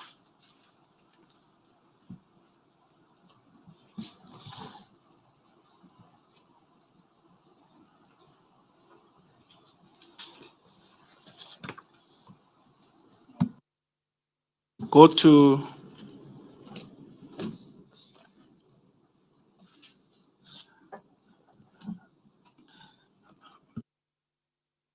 confer with my colleagues, Madam Chair.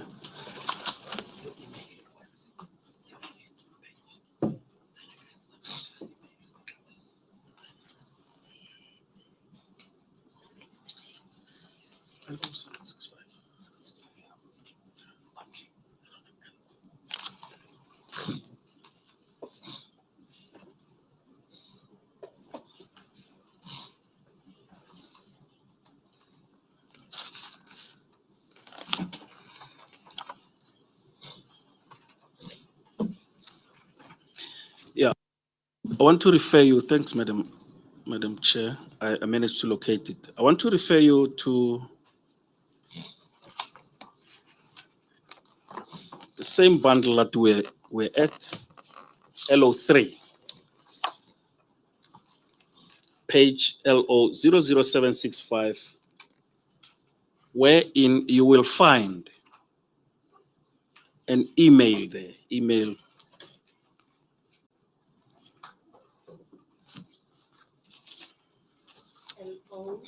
LO LO 00 765. 765.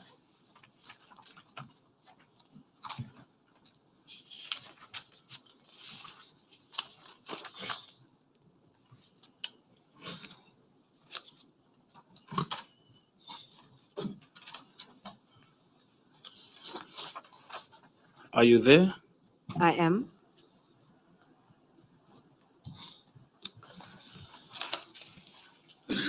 Can you read the email into the record? This is an email from Advocate Chauke, dated 26 March 2014 at 1:13 p.m. to it's Estelle and then an N.E. Govender, and also Moipone Noko, who would have been the DPP acting or appointed, I'm not sure, as well as to Council Hodes and others, including Mr. Ngasana and members of the team, prosecution team. It states, "Good day, State Attorney Govender." So it's an email to the State Attorney. On Tuesday, 25 March 2014, the NDPP has decided not to appeal the judgment in the Boyson matter. Accordingly, the notice of application for leave to appeal must be withdrawn.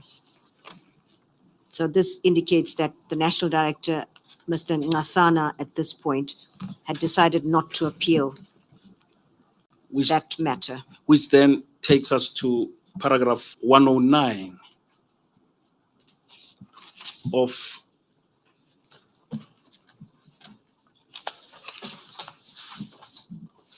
bundle LO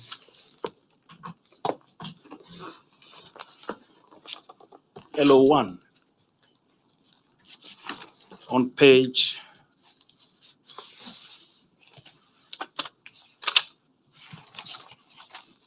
207, LO 00207. LO 00 207. 207. Indeed, Madam Chair.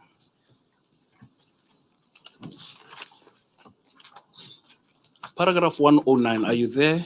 I am, Counsel. And you read it into the record. Advocate Mosing, in his affidavit, notes that on Please, wait a minute.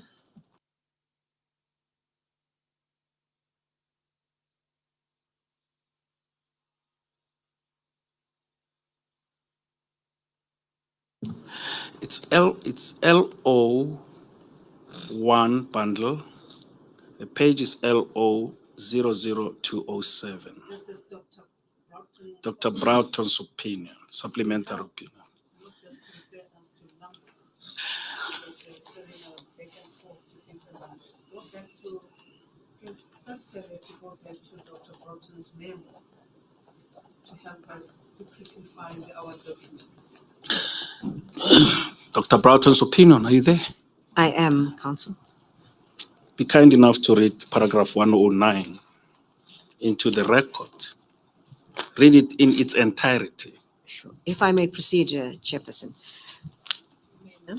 Advocate Mosing, in his affidavit, notes that on the following day, 25 March 2014, he was again called to Mr. Ngasana's office before a meeting was to take place later that day between Mr. Ngasana, Advocate Chauke, and the Boyson prosecution team, at which meeting Mr. Ngasana would inform Advocate Chauke and the prosecution team that the appeal in the Boyson review matter was to be withdrawn. Mr. Ngasana stressed that he did not receive any memorandum on the Boyson matter and was not briefed and only received a media query about the appeal. When Advocate Chauke and the prosecution team arrived, the meeting between them, Mr. Ngasana Advocate Mosing and Dr. Ramita proceeded. At the meeting, Ms. Ngasana referred to an email he sent to Advocate Chauke requesting a written brief or explanation as to why the Boyson matter was being dealt with by the DPP South Gauteng, Advocate Chauke, whereas the matter arose in KZN. This, with respect, is the first time we have it on evidence and information gathered that the top leadership of the NPA questioned how it was that the Boyson case was being handled by Advocate Chauke, whereas Advocate Noko was the DPP of KZN. Advocate Mosing states that Advocate Chauke explained that he attended a meeting in 2012 and the then acting NDPP Jiba and the former acting DPP of KZN, Advocate Malochwa, and that he was requested to assist with a team to prosecute the matter. However, on evidence and information gathered as dealt with in this supplementary legal opinion, Advocate Chauke grossly misrepresented to Mr. Ngasana what his role was with the Boyson case.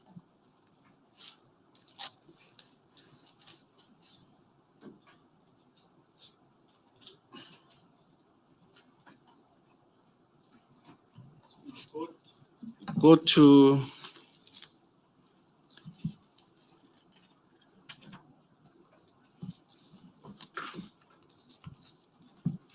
LO 4. Sorry, help me understand here so that we don't, I'm not confused. At the beginning, it's a quotation from Advocate Musing. Up until the last footnote, 90. And I take it that from, however, on the evidence that is Dr. Broughton's opinion. That is correct. Thank you. Actually, I didn't realize the quotation ends at footnote 90. Perhaps, Counsel, if I may, just to guide ourselves as to where we come from. All these extracts or portions that you are referring to seeks to address the purpose of the memo as captured in paragraph 11 of Dr. Broughton's memorandum. Opinion. Uh, Dr. Broughton's opinion. Is that what Madam Chair is referring to? Yes. That seeks to address the aspect dealing with the decision, or rather the alleged decision to prosecute the appeal by Advocate Chauke. Correct? That is correct. And you are referring us to all these paragraphs or portions that supports that allegation in the terms of reference, supposedly paragraphs 3.1.1.1 regarding the decision to prosecute, and 3.1.1.4 regarding the institution of the appeal by Advocate Chauke. That is correct, Madam Chair.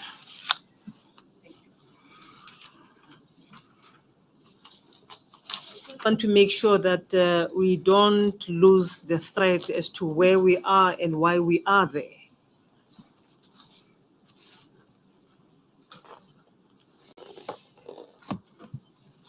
You were drawing our attention to something else in the memo after 109.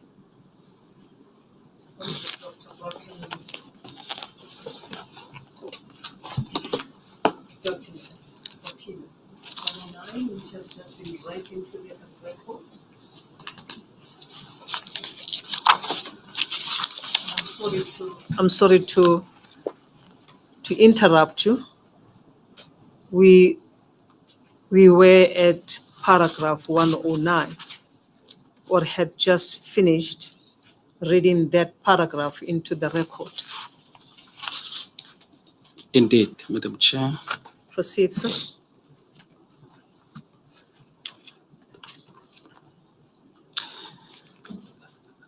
Advocate Batohi, go to paragraph 111, on the same page, LO1, LO00208.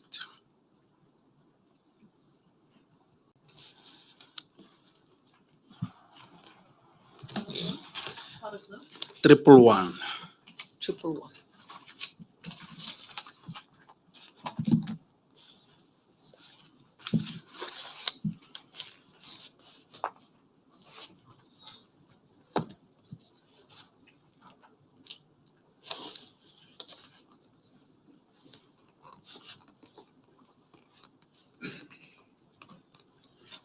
Proceed to read the paragraph 111, into the record. Advocate Mosing, I beg your pardon, Counsel. I beg your pardon. Are you jumping 110 deliberately? Deliberately so. In fact, it has been dealt with in a sense, because what is being set out there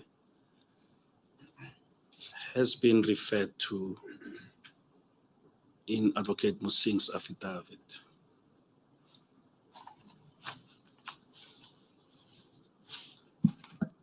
And the concerns that Mr. Nkasana is said to have raised have been dealt with in the previous paragraph. You may proceed, Counsel. Proceed, thank you. Advocate. Paragraph 111 reads, Advocate Mosing then points out in his affidavit that on the following day, 26 March 2014, it was Advocate Chauke who wrote an email to the State Attorney conveying the decision of the NDPP to withdraw the appeal in the Boyson review matter. And that's the email that we had just referred to. Advocate Mosing, the memo opinion continues. This email communication was attached to Advocate Mosing's affidavit as Annexure M and is appended to Annexure F here too. It is striking that Advocate Chauke notified the State Attorney of the withdrawal of the appeal, thereby underscoring that he played a leadership role with regard to the review case, as with the Boyson prosecution. And this after the trailing email of 26 May 2014 shows that Advocate Holders submitted a copy of the leave to appeal to Advocate Chauke on 17 March 2014, notifying that it would be served on 18 March 2014.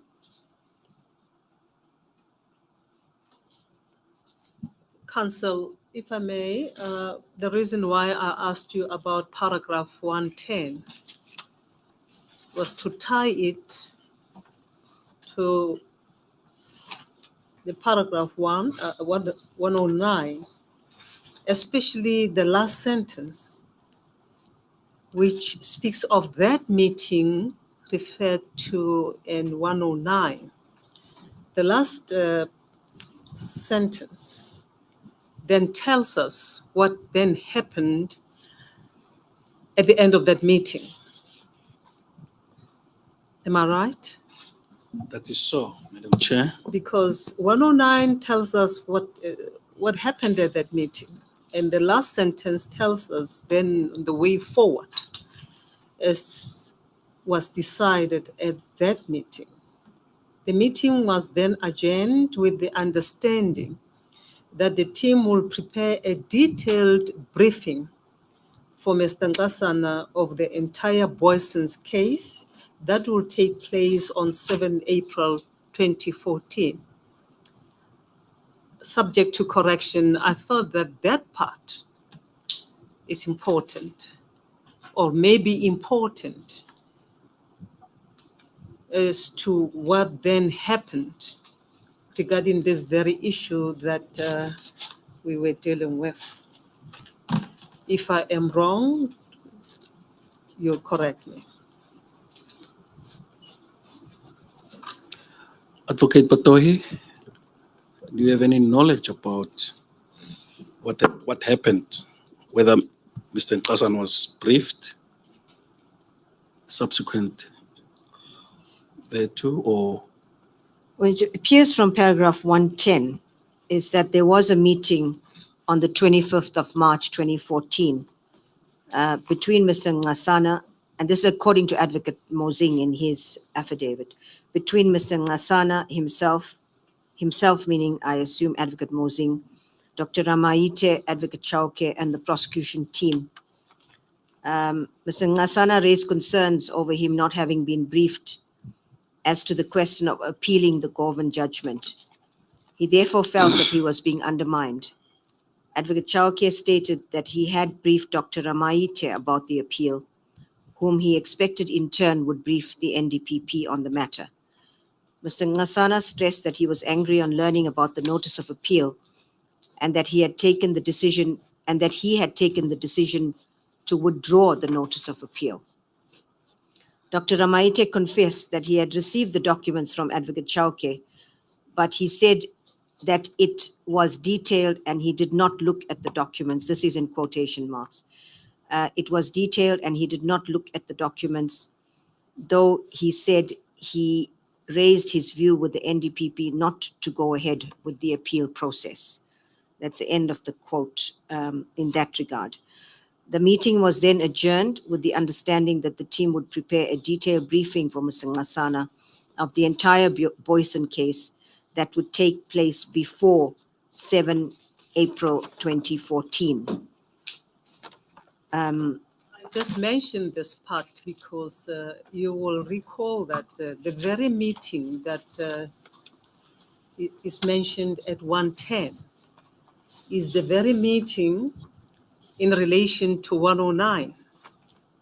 So what is stated in 110 is a continuation of what transpired at that very meeting Yes. of 109 of That's the correct. 25th of March 2014.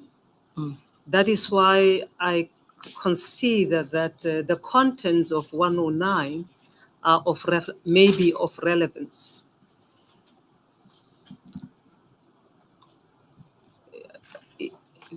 Should I ask counsel, through your advocate Mhlamayane, it then follows, if I'm correct, that the contents of that paragraph should also be placed on record. Chairperson, it is indeed a continuation because it does refer to the 25th of March 2014. You have read that into the record and you confirm that it is relevant. Yes, that is correct, Chairperson. Thank you. thank you, Madam Chair. Chair, I'm made aware. I have a follow-up on what Chair had raised in relation to paragraph 10. Doesn't paragraph 10 then tell us who took the decision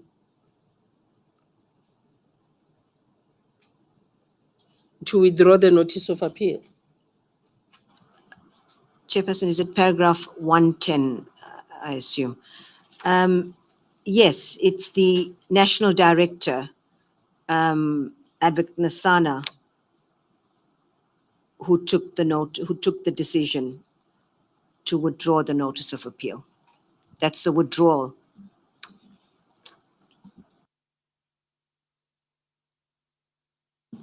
Thank you, Madam Chair. I'm alerted to the fact that it could be lunch break already. It's 1:30.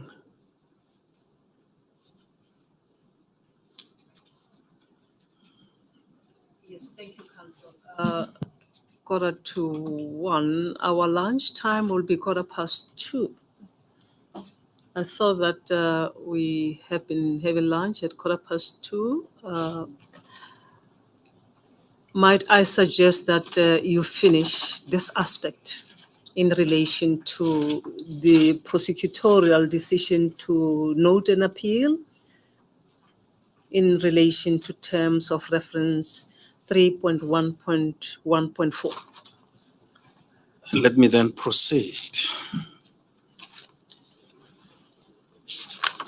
Advocate Patohi, go to paragraph 112.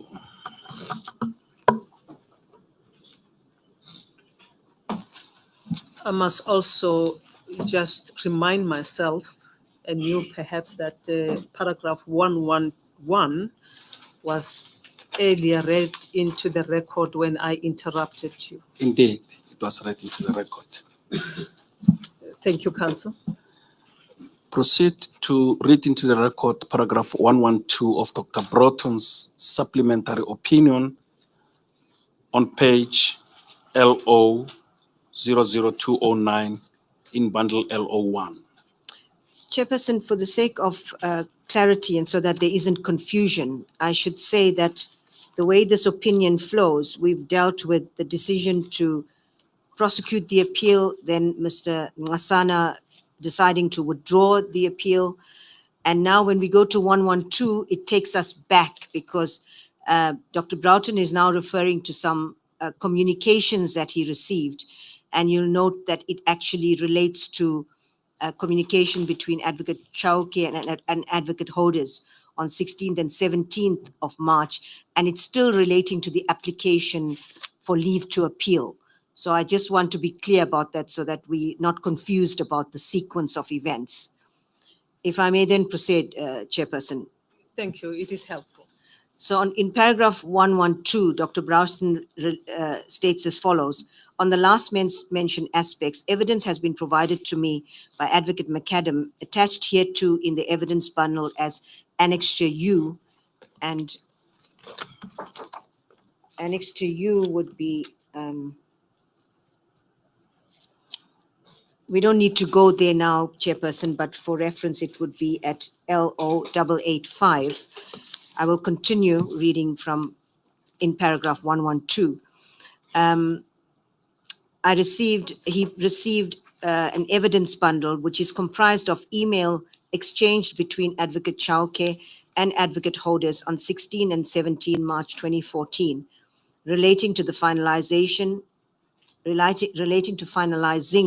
the application for leave to appeal in the Boyson matter.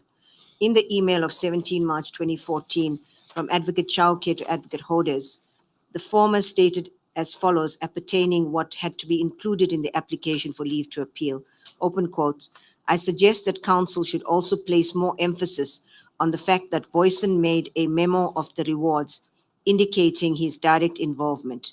Maybe this must also be canvassed during the argument at the application for leave hearing, close quotes. Advocate Chauke hereby made a prosecutorial decision as to how the application for leave to appeal was to be dealt with upon receiving from Advocate Holders on 16 March 2014 and perusing a first draft of the application for leave to appeal. It is to be noted that the NDPP had to, I think this is a technical an error, would have had to be cited as the applicant in the application for leave to appeal. But by the submission of the draft of the notice of appeal, Mr. Ngasana had not been briefed thereon and had not approved the filing of the leave to appeal.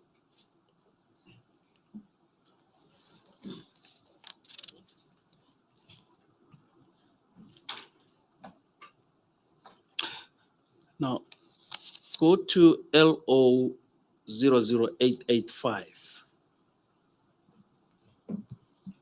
in bundle LO4, page LO 0085, where you'll find an email from Advocate Chauke dated the 17 March 2014. That's correct. Please read it into the record. It's an email from Advocate Chauke to other persons, including Lawrence Hodes. And the subject line is application, it appears, it's APPLI for leave to appeal, Boyson versus the Acting National Director of Public Prosecutions. It states, good day. I suggest that counsel should also place more emphasis on the fact that Boyson made a memo of the rewards indicating his direct involvement. maybe this must also be canvassed during the argument at the application for leave hearing.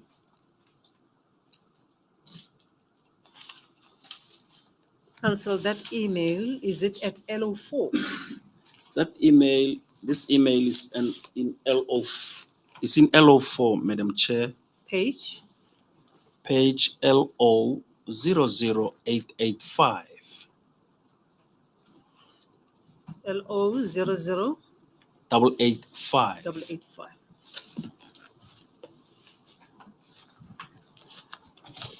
Perhaps for completeness, the email before that is from Estelle, also copying to Advocate Chauke, also copying Lawrence Hodes, application for leave to appeal in the Boyson versus Acting National Director of Public Prosecutions.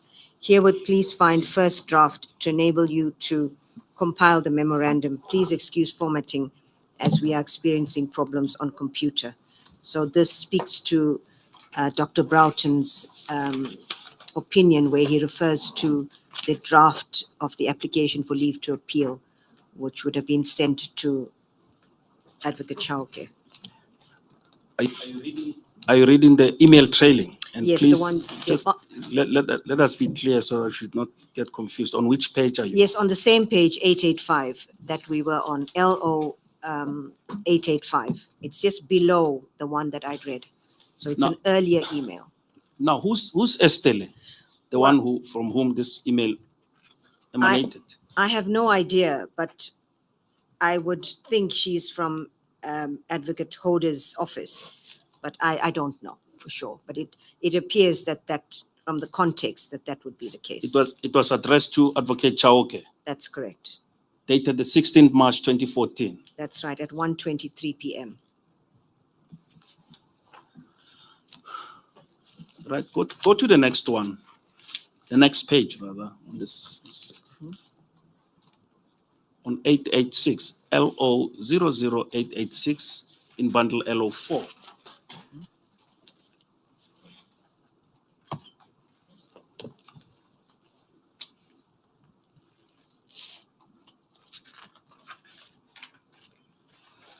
There's an email there. You see that? I do. It has not yet been read into the record, not so. I will do so. It is an email dated 11th, is it 11th of April or is it 4th of November? I never know what the sequence is here. I think it's 11th of April because the emails below are in full 8th of April, and that seems to be the chain. So on the top, it is 11th of April 2014 at 3:20 p.m. from Mr. Ngasana to Advocate Chauke. Well, that simply says noted. So I think the email chain is going from the bottom to the top. So perhaps I should start from the Sent email. from my iPhone. Yes, I'm trying to get the sequence correct, because in the top email, all that Mr. Ngasana says is noted, sent from my iPhone. So there's below that, there's an email of 11 April, it's the same day, earlier, 2:51 p.m. from Advocate Chauke.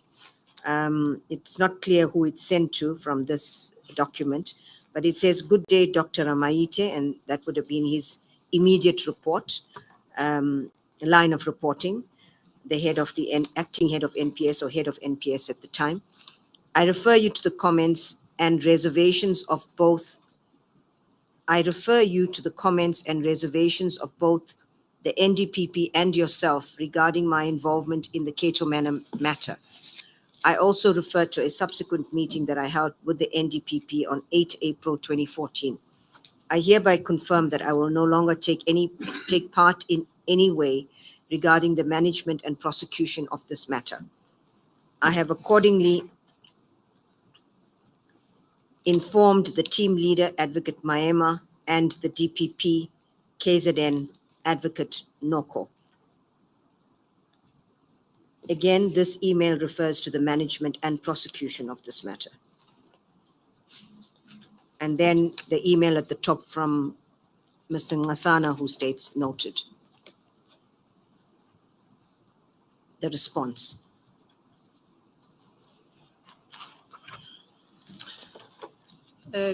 Council, if I may, regarding these emails, LO 00885, the subject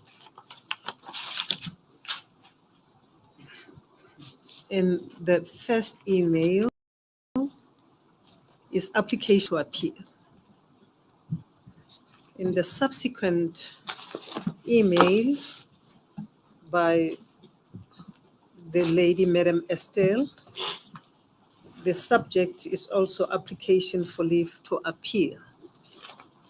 In the subsequent email at page 1000886, the top one, the subject is the Katobena prosecution presentation. Should we make note of that, of the differences in the subjects of these matters, particularly the one at 00886, the one that has been noted by Mr. Ngasana? Is it Mr. Ngasana or the noted? Who is noting that email? It's from Mr. Ngasana, Chairperson. It's from Mr. Ngasana. That's correct. And it's addressed to Advocate Chauke and a number of people there. That's correct, Chairperson. And that email is headed Katomena prosecution presentation.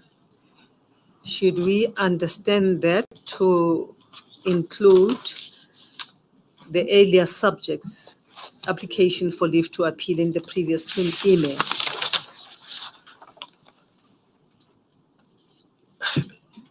Lest I be seen to be answering from the bar, giving evidence from the bar. You may ask the witness the subjects that I'm being concerned about. Can you clarify that, Yes, Advocate certainly. Batohi? Because we will still go to the PowerPoint issue. Yes, so Chairperson, the first emails on LO885 between Advocate Chauke and Advocate Hodes, and it deals with Advocate Chauke making suggestions to Advocate Hodes about the application for leave to appeal.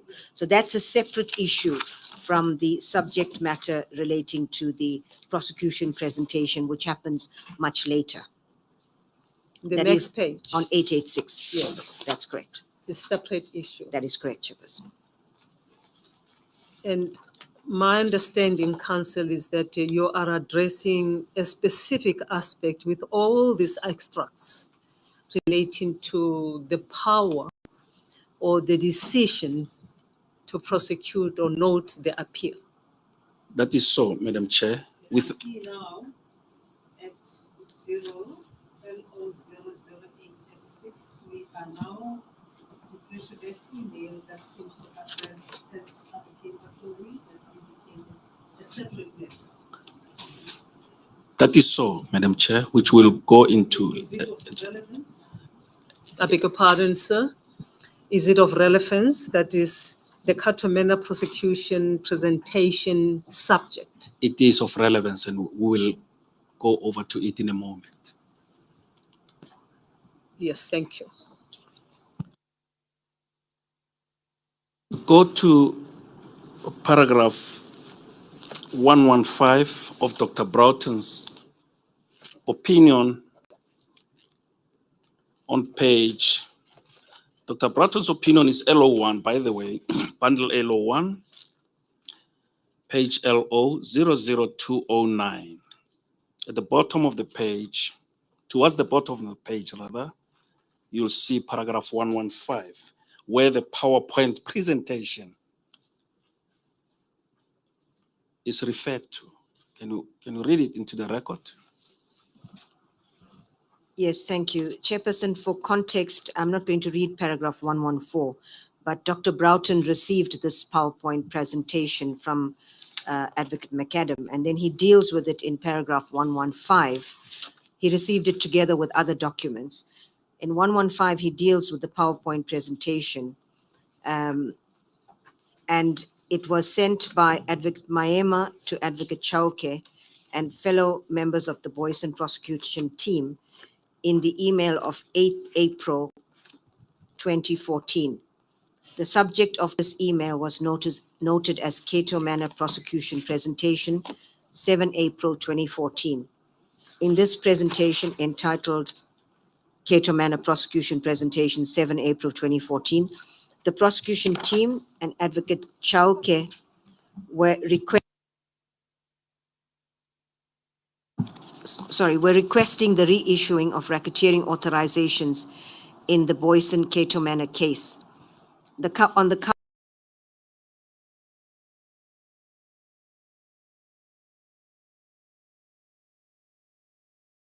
as the name of word as well as the supervisor in inverted commas of the case. I'm not sure if we want to go into what Advocate McAdam has informed Dr. Broughton about it. Should I continue or stop at that point, Counsel? Please continue. Advocate McAdam informs me that misrepresentations were made in this PowerPoint presentation as to the alleged evidence of the facts of the case, and that accordingly attempts were being made to mislead Mr. Ngasana into reauthorizing the racketeering charges in KASU. This aspect would need to be fully explored and ventilated in a section 12.6a inquiry. The aspect has nevertheless been discussed in emails from Advocate McAdam to Advocate Hully as aforesaid, dated 11 August 2022 and 29 December 2022. This email is attached here to in the evidence bundle as Annexure W. Advocate Patohi, can you explain what a PowerPoint presentation is? For some of us, we don't know what that entails. What does it mean? It's a presentation that a presenter would prepare to, when briefing or someone or presenting to an audience. It's a presentation that would set out key aspects of your presentation in a PowerPoint form.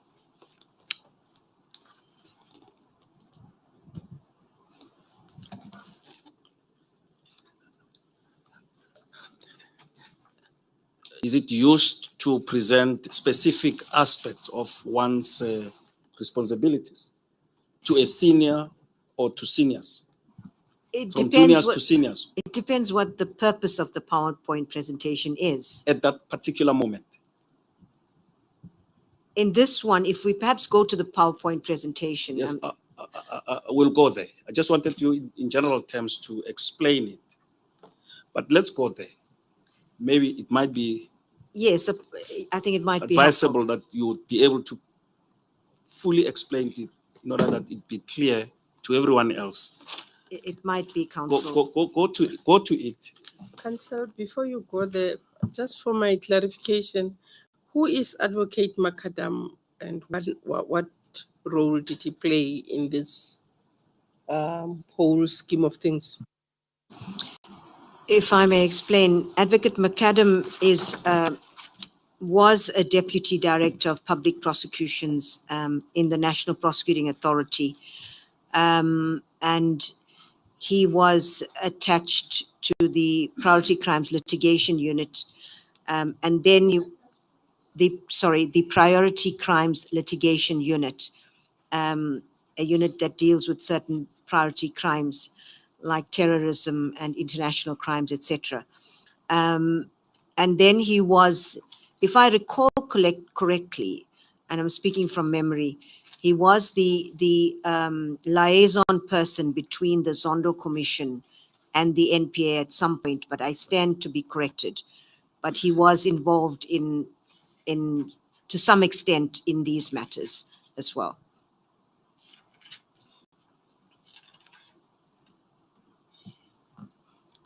Just as a follow-up, during the Cato Manor case, What role did he play?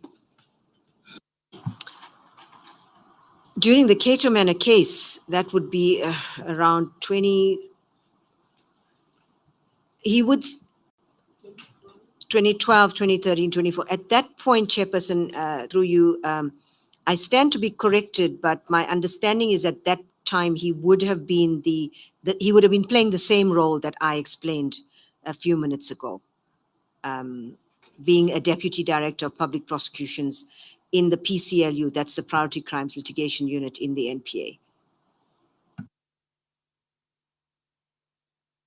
Let us then go to Advocate Mutlamunyane, this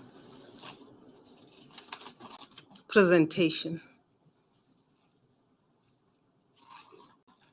which is referred to in that email that I asked you about,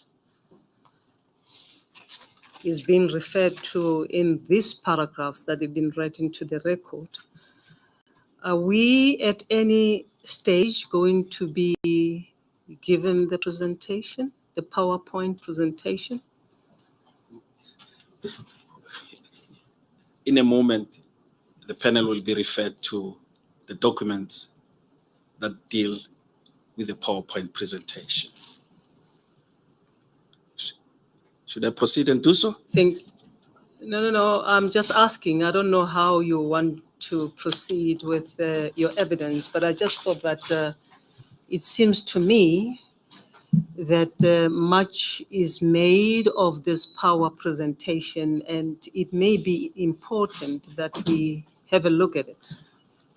I was in fact going to it as my next point.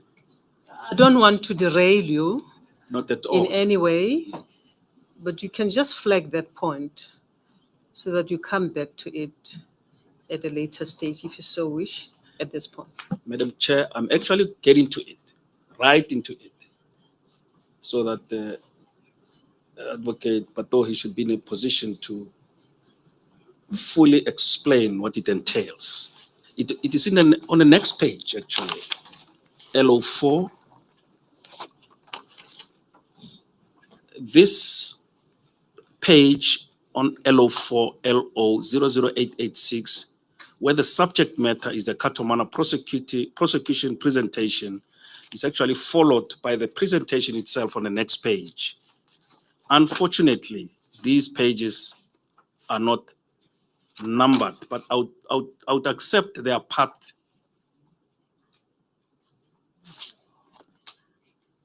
on the side.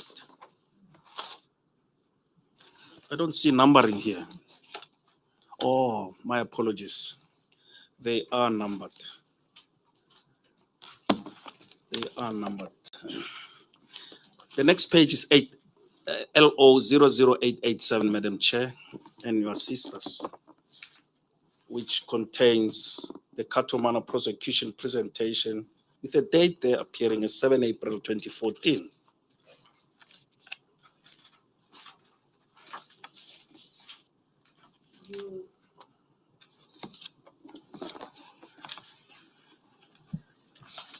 My eyes missed this numbering because it's now put on the left hand side, and my concentration was on the top right corner. The last paragraph that you referred us to in LO 00210 was 116. Do you intend to go to that PowerPoint, or you want to first deal with the further paragraphs before you go there? It was 115, paragraph 115, Madam Chair. I wanted to tie it with the presentation itself before I go to 116. Yes, thank you. Thank you. Are you there, Advocate Patohi?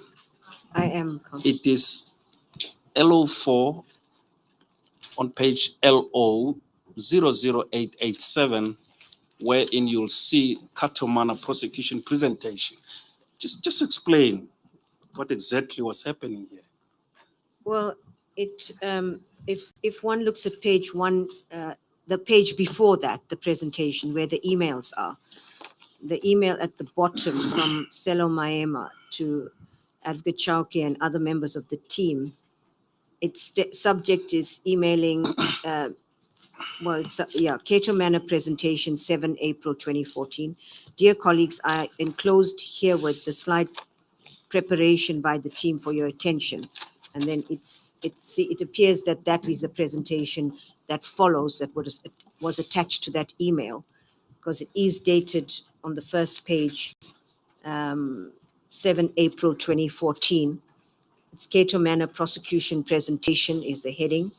On page 887, it lists the names of all the team members, and on the right-hand side, it lists Advocate M.A. Chauke as the DPP South Gauteng, in brackets, supervisor.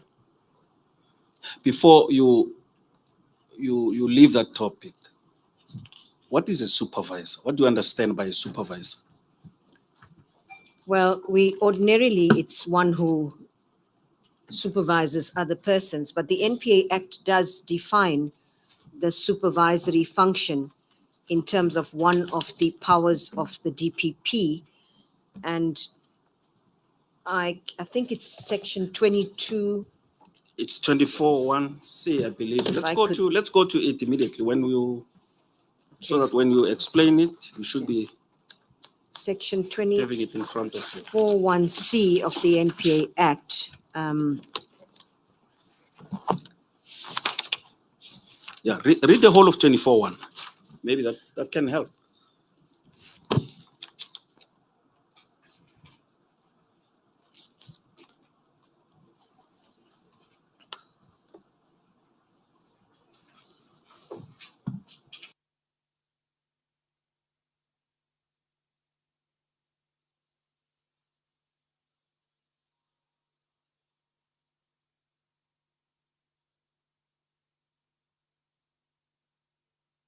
Having a copy in front of you.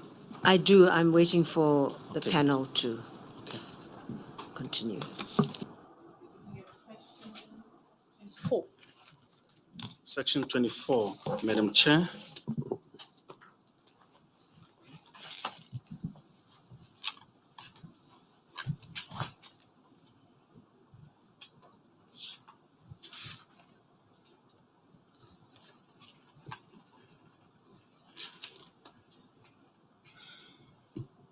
May I proceed, Chairperson?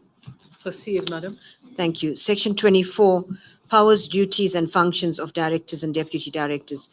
Subsection 1, subject to the provisions of Section 179 and any other relevant section of the Constitution, this Act, or any other law, a director referred to in Section 13(1)(a) has, in respect of the area for which he or she has been appointed, the power to A, institute and conduct criminal proceedings and to carry out functions incidental thereto, as contemplated in Section 23.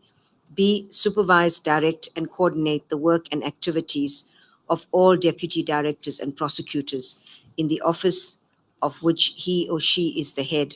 C, supervise, direct, and coordinate specific investigations. And D, carry out all duties and perform all functions and exercise all powers conferred or imposed on or assigned to him or her under any law which is in accordance with the provisions of this Act.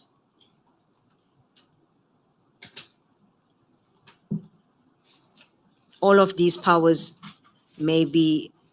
are powers of directors in respect of the area for which he or she has been appointed, as per subsection 1.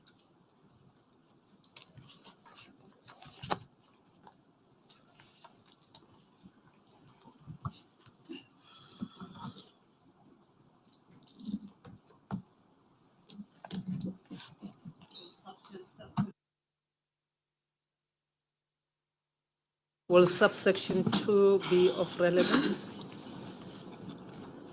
Advocate Patohi. I can read that into the record. In addition, Just a minute, you don't The have question to. is whether it is of any relevance. if I could read it first, Chairperson. Chairperson, it wouldn't be of relevance because it appears to an investigating director and not to a DPP a Section 13(1)A DPP. So it wouldn't be of relevance, Chairperson. Section 6D DPP would not be an investigator, cannot be an investigating director. That is correct, Chairperson.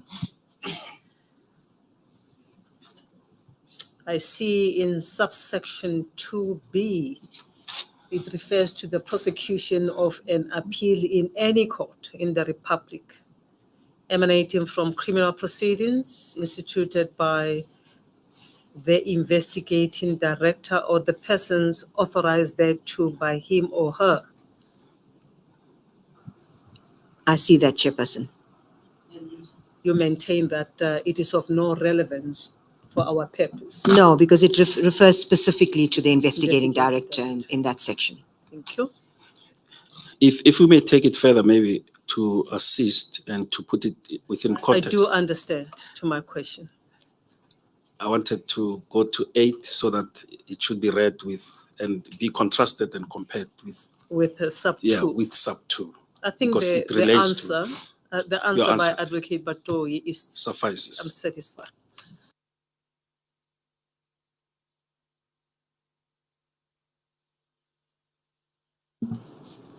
Advocate Patohi, I want to take you to paragraph 118 in LO1, Dr. Broughton's supplementary opinion. But before I do that, maybe for completeness sake, start from 116 and read it into the record, including 117. It's at page 2 LO00210. Yes. Please give me a second. Let me go back to that opinion.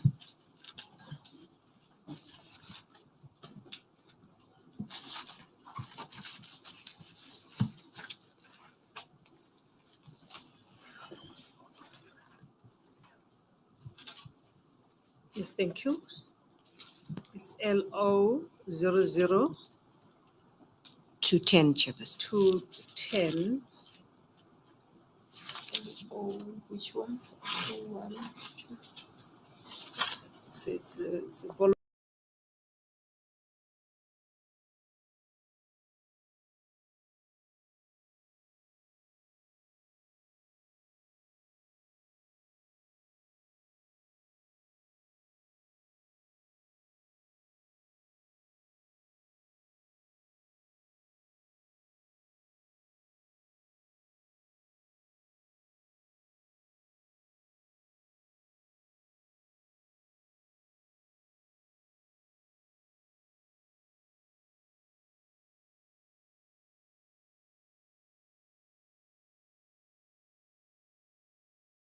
The fact of the matter is that Advocate Chauke, along with the prosecution team, took a prosecutorial decision in reapplying for racketeering authorizations to be issued against Boyson and other accused in the Cato Manor case.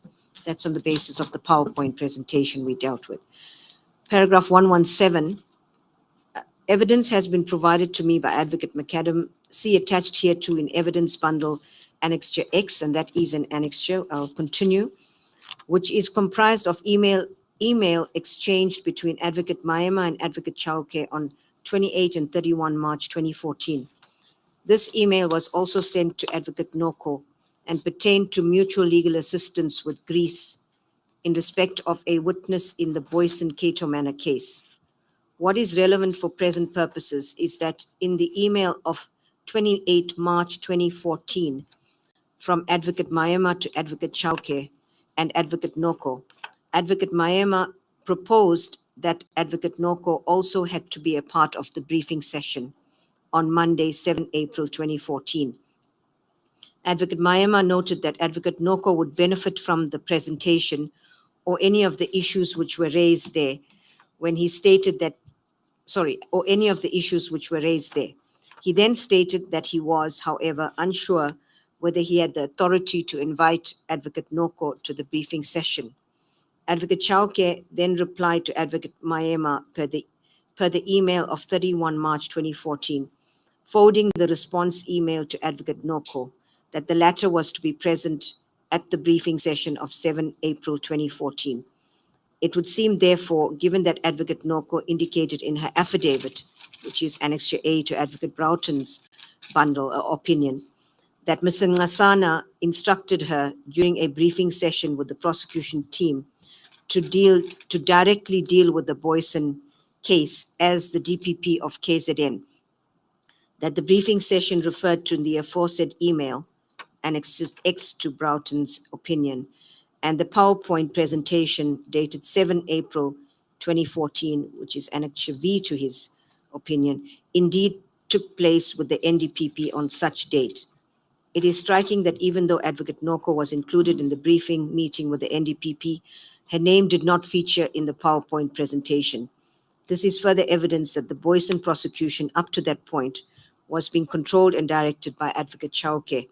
It is also striking that Advocate Maima had to request from Chauke authority to invite Advocate Noko to a briefing session with the NDPP on the case, whereas all along he was de jure required to report to Advocate Noko on the case, since she was the DPP who had jurisdiction on the matter. Should I proceed, Counsel? Who was the de jure person referred to? Chairperson, as I read this, the de jure person with authority would have been Advocate Noko because she was the DPP in KwaZulu-Natal. And what Dr. Broughton is saying there is that according to the law, he would have been required to report to Advocate Noko. Whereas all along he was de jure required to report to Advocate Noko on the case since she was the DPP, and that was not the case.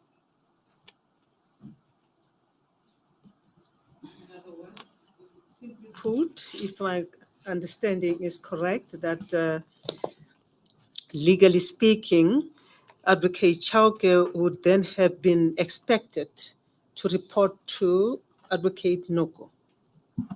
No, Chairperson, not Advocate Chauke, but it's Advocate Maema. If one reads from 4 lines from the bottom, it is also striking that Advocate Maema had to request from Advocate Chauke authority to invite Advocate Noko to a briefing session with the NDPP on the case, whereas all along, in terms of the law, he should have been reporting to Advocate Noko, which he wasn't doing. That was the point he was trying to make. Maema. That is correct, Chairperson. Advocate Chauke and Advocate Noko would be the same level as DPPs, and they would not be reporting to each other, Chairperson. I understand. Thank you. Thank you for the clarity. Let us then go back to the PowerPoint presentation. There are several documents there attached from page LO4 LO00887.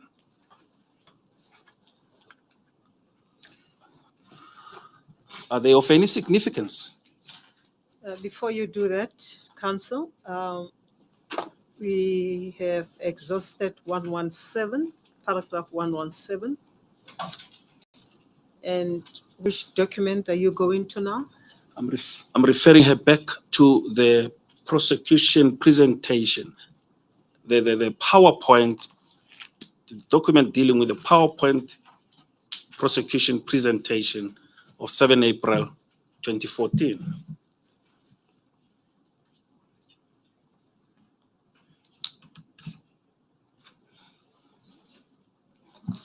Just paging through this PowerPoint presentation, it seems to summarize all of the dockets in this matter.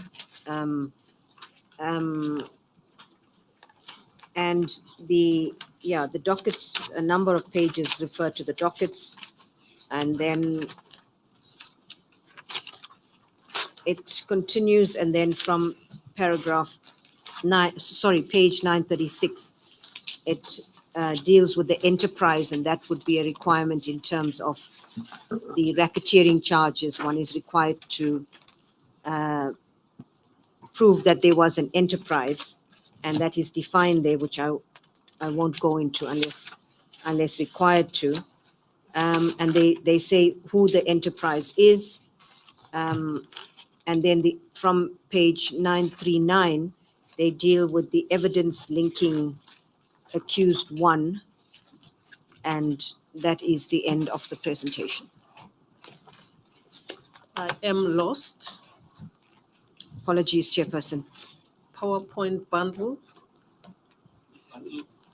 Bundle LO4, Madam Chair, Hello, four. LO00887, where the Katomana prosecution presentation document appears. 887. Yes. Yes, thank you. And Advocate Batoyi was reading from which page? Chairperson, from 887, and then through to 935 seems to be a summary of the dockets at a high level. And then from 936, it's dealing with the elements to prove a racketeering charge, which you have to have an enterprise. And then it goes on to the evidence. One would have expected such a presentation to also include the pattern of racketeering activity, which is also required in terms of racketeering, but this presentation doesn't have that. It deals with the evidence in brief, and that's the end of the presentation, Chairperson. It appears that this was a presentation that was being prepared for the National Director to recommend another racketeering, the authorization of another racketeering certificate. From 00936. From the PowerPoint is from 00887. Now, the point you are making now that it seems that that part seemed to have been intended for the purpose of authorization of a racketeering certificate. No, to be clear, Chairperson, I said the entire presentation was intended to support a recommendation for the certificate. The whole portion. That is correct, the entire presentation. But from 936, it deals specifically with certain elements The of enterprise. exactly of a racketeering charge. You may proceed, Council. Thank you, Madam Chair. Let me then hasten to take you to paragraph 148 of Dr. Broughton's supplementary opinion. The page is LO00228.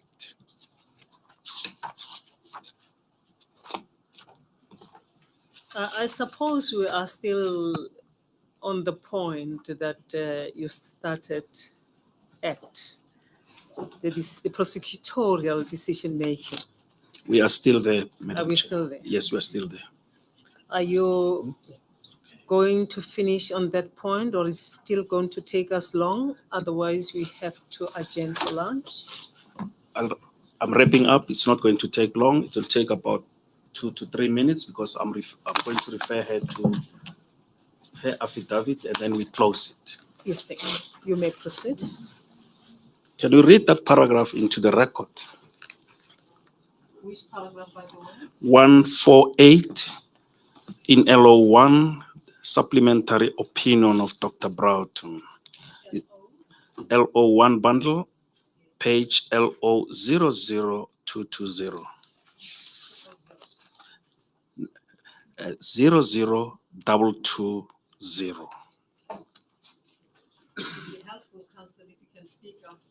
It will be helpful if you can speak louder. Speak to that mic. LO1, page LO 00220.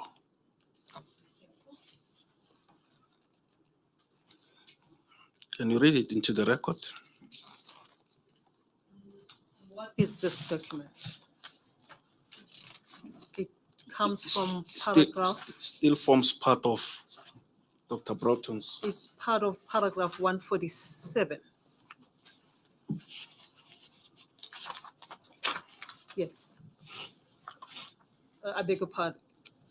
220, yes, paragraph 147 of Dr. Broughton's opinion. Yes.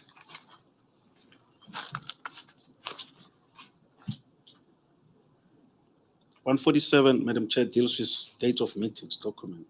I'm saying this paragraph, this portion that you're referring us to, flows from the previous page, paragraph 147. Yes, the previous page contains paragraph 147. Council, I'm asking you a very simple question. This part is part of paragraph 147. Nay. The Please. part on page 220. Yes, it is. Before paragraph 148. So you are referring the witness to paragraph 148? Indeed.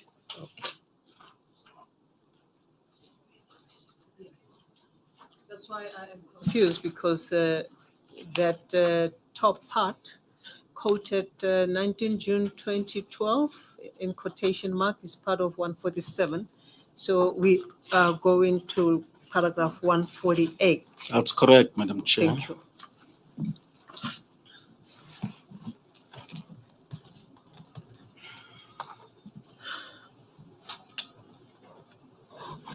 Proceed, Council.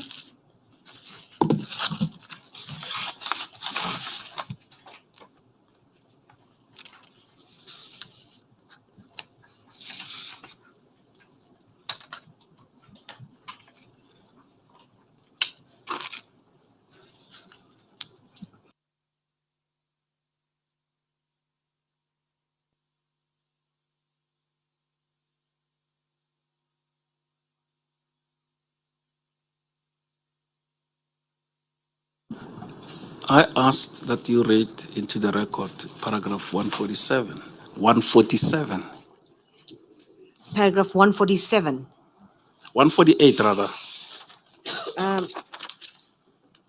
Chairperson, paragraph 148 falls under a heading at LO 218, which says Advocate Chauke immersed himself in the investigations of the Boyson case.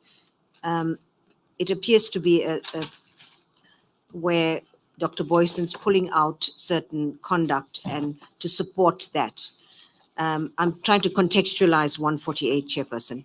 And then at 147, he lists various meetings that he attended to, and my recollection is that that was dealt with in evidence earlier.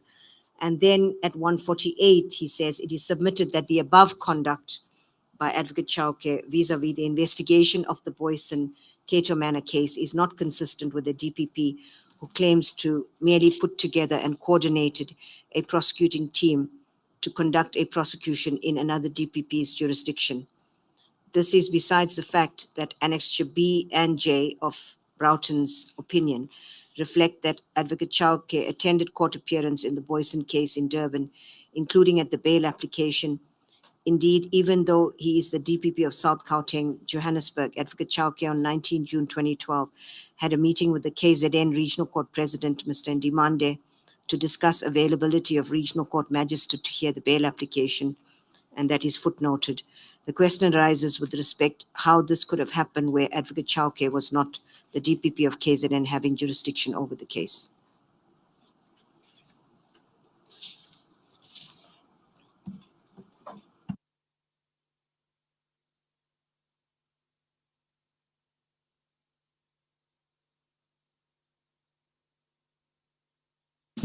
Thank you, Madam Chair. I'll then refer the witness to her affidavit, her bundle, and then wrap it up before we adjourn for lunch recess, whereafter we will proceed with the process Thank you. that she took when she referred the matter to the Office of the President. Go to paragraph 152, Advocate Batohi, of your affidavit on page 65.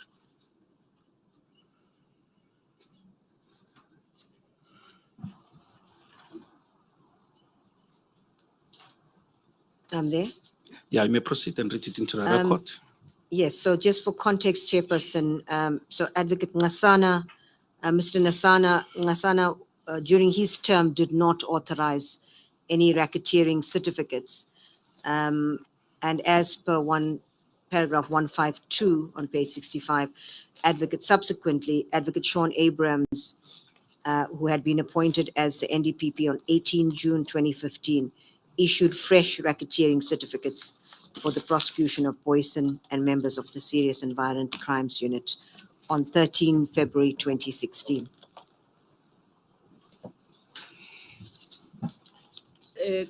What we have been dealing with before paragraph 152, you were explaining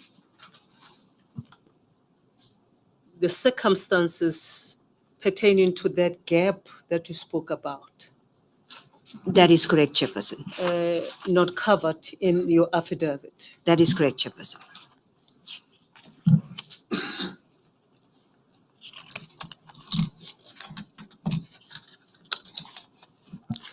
You, Advocate Batohi, you said Mr. Ngasana did not reinstate the racketeering charges. And subsequent to that, Advocate Sean Abrams was appointed. Should one understand that you are saying because Advocate Mr. Ngasana did not reinstate the racketeering charges, he was then removed so that Mr. Abrams should be appointed? Because when you say subsequent to this, it creates a chain. Can I understand it to be linked to the non-reinstatement of the racketeering charges, or it's just the use of the word subsequent? No, it's a use of the word because when I dealt with 152, I hadn't even dealt with the gap. So I'm reading as is, but there was a lot of publicity around Mr. Ngasana's appointment and removal from office. That's all I can say about that.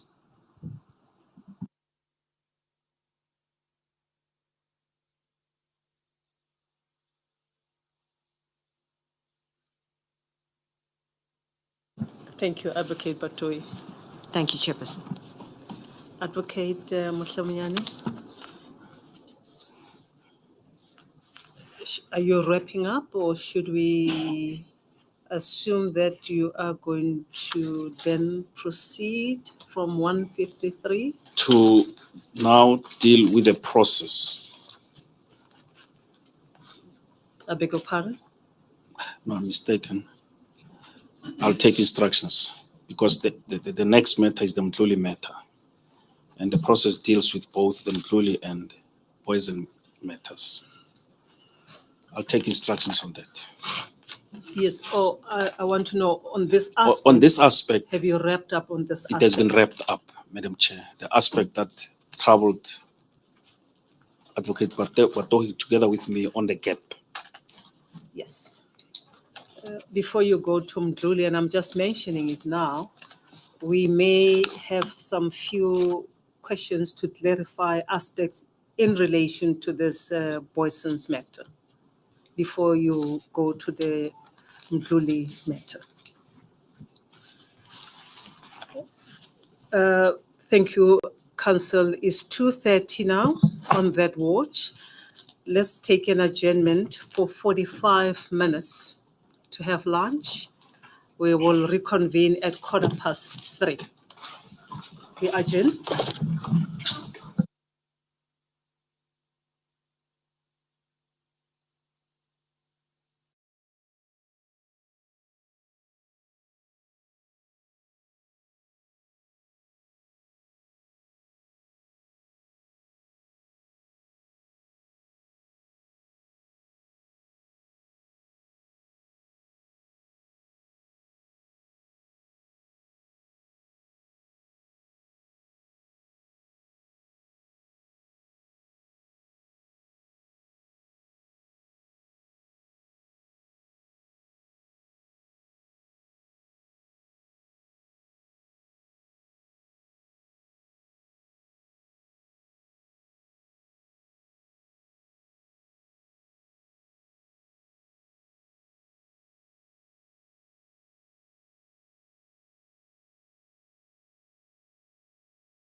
Madam Chair.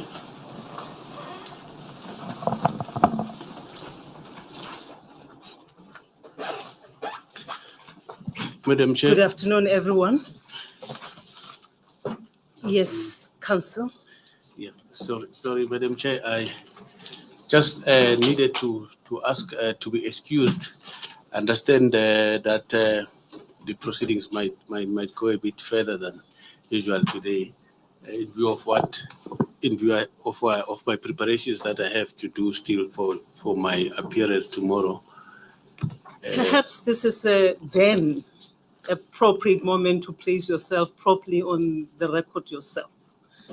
Did you earlier? We did yesterday. did. We did place ourselves on record. You did. Yes. Yes. I think we will have no objection in light of what you mentioned this morning in chambers. We understand that because of the division of labor, you might have to go and continue with other preparations elsewhere. Thank you so much. Thank you, Madam Chair. Thank you, Advocate Skosana. You are excused. Thank you. Council and Advocate Batoi, Advocate Skosana, Chauke rather, we intend to start and adjourn at 4:30.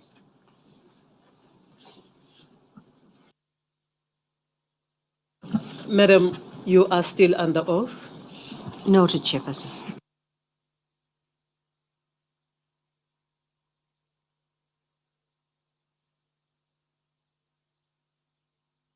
Advocate Mushamunyane.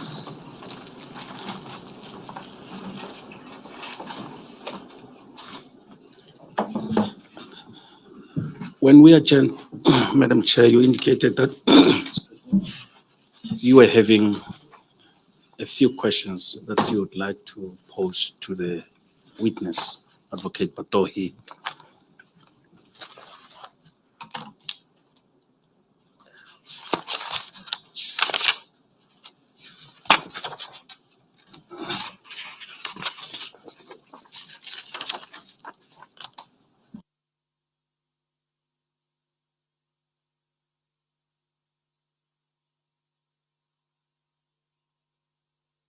Yes, thank you, Council.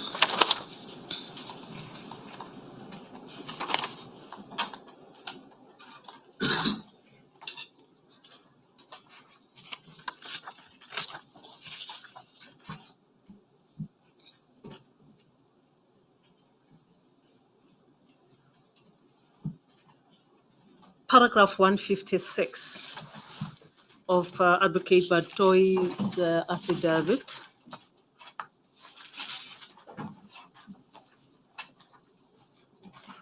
summarizes, I suppose, the essence of the allegations against Advocate Chauke. Will it be correct to then have regard to this paragraph considered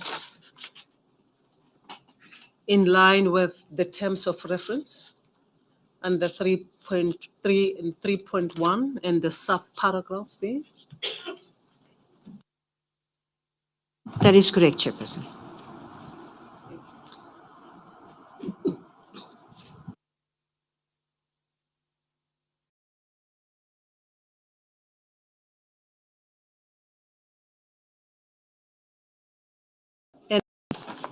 And bearing in mind that the answer could probably entail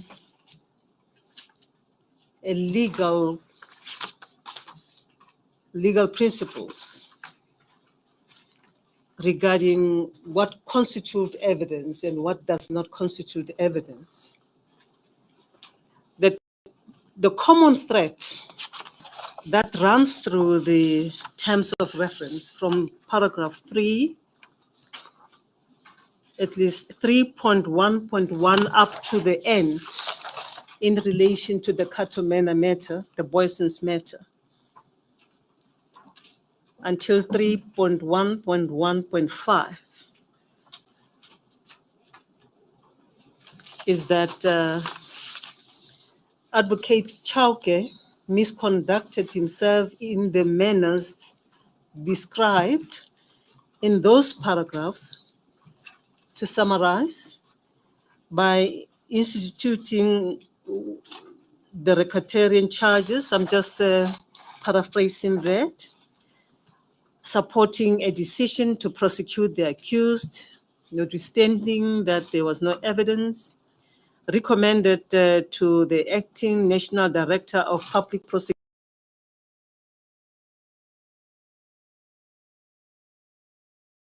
whereas there was no evidence, sought to defend the institution of the racketeering charges in the review proceedings when there was no evidence to justify the institution of such review proceedings, instituted an appeal against the judgment of Judge Govan in the review case,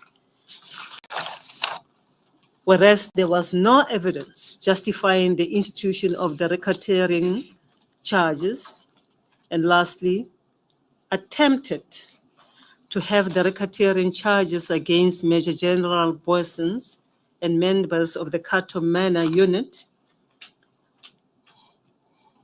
by reinstating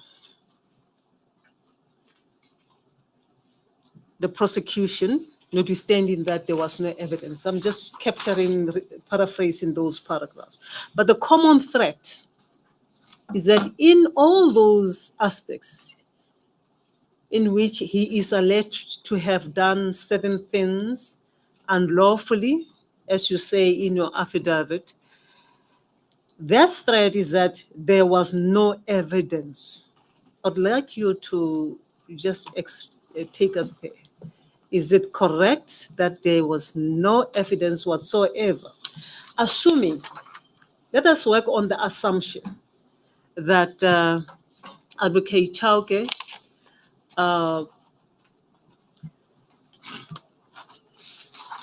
took prosecutorial decisions. Let's even assume that he was authorized to do what he did in KZN in the Kato Manor. Let's work on those two assumptions.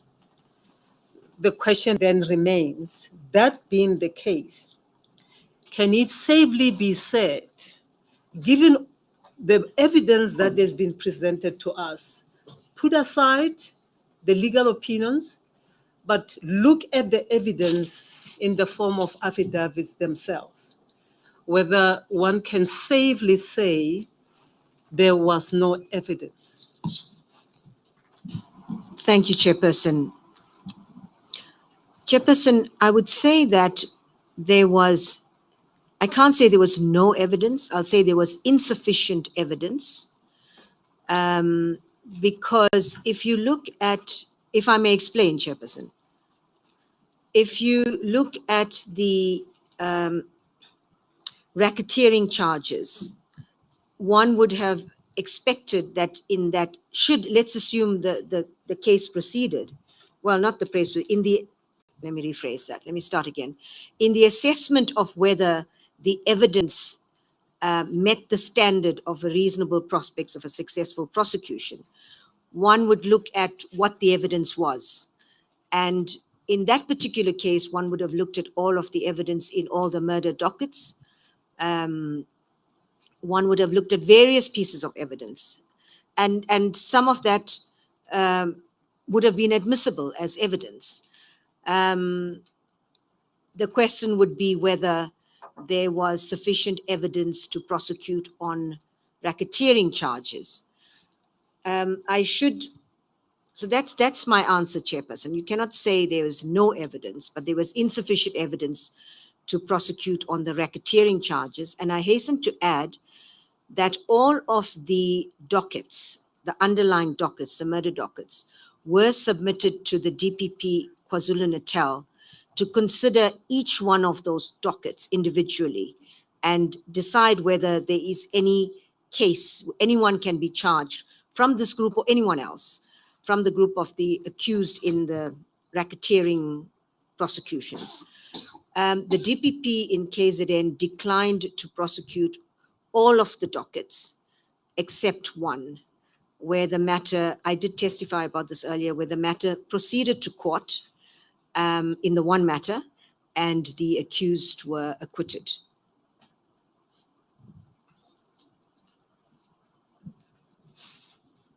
I am more concerned about the standard of proof or the test, if any, applicable at the stage of a prosecutor deciding that on the facts before me,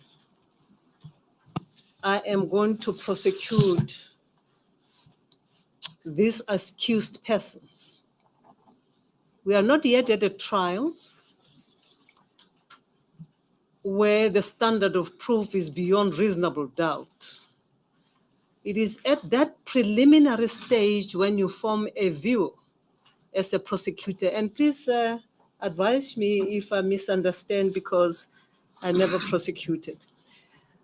With your experience and your knowledge, at the stage when a prosecutor seized with evidential material in the form of affidavits that could include, and I'm just giving an example, that could include evidence such as the one contained in the affidavit of Colonel Ayer, among others, be it admissible or not at that stage, and others. What standard will a prosecutor be obliged to adhere to at that stage? Chairperson, a The prosecutor... standard of proof, by the way. Yes, thank you, Chairperson. The standard of a prosecutor may enroll a matter where there's prima facie evidence of the commission of an offense. That is one of the standards. As a matter, when a prosecutor decides to prosecute a matter, it may be, let me explain. There's prima facie evidence and there's reasonable prospects of a successful prosecution, which are two different standards. Prima facie is, in my view, at a slightly lower level than reasonable prospects of a successful prosecution. You might have a case where matters enrolled and then there's further investigation done and the matters reassessed, and then the standard, the amount of evidence increases and you reach the standard of a reasonable prospects of a successful prosecution. It doesn't mean that prima facie does not mean there's a reasonable prospects of a successful prosecution. But it's in my view, is a bit of a lower standard. But when you assess what the prospects of a successful prosecution are, which is the standard that we would apply in deciding whether to proceed with a prosecution, our prosecution policy guidelines give indications of what are the criteria that one should consider when trying to assess whether the evidence meets the required standard. And we did go through that earlier in my testimony. If I could be assisted to take the panel to that, which will Yes, it will be helpful. assist. If you can If take us council or to someone can the assist policy. with the, it's in my affidavit. Just trying to Well, the find. policies are under the folder, policies and directives. I do also have it in my Bundle affidavit. PD1.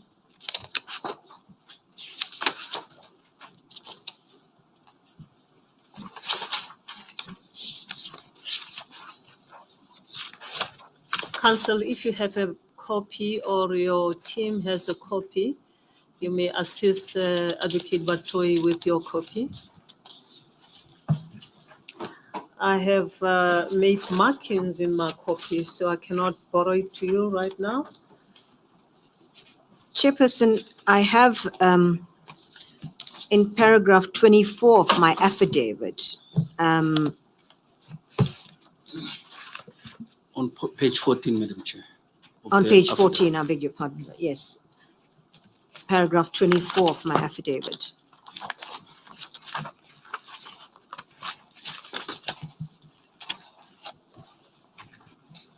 We could still try to find the precise place in the policy, if the colleagues can try to find that.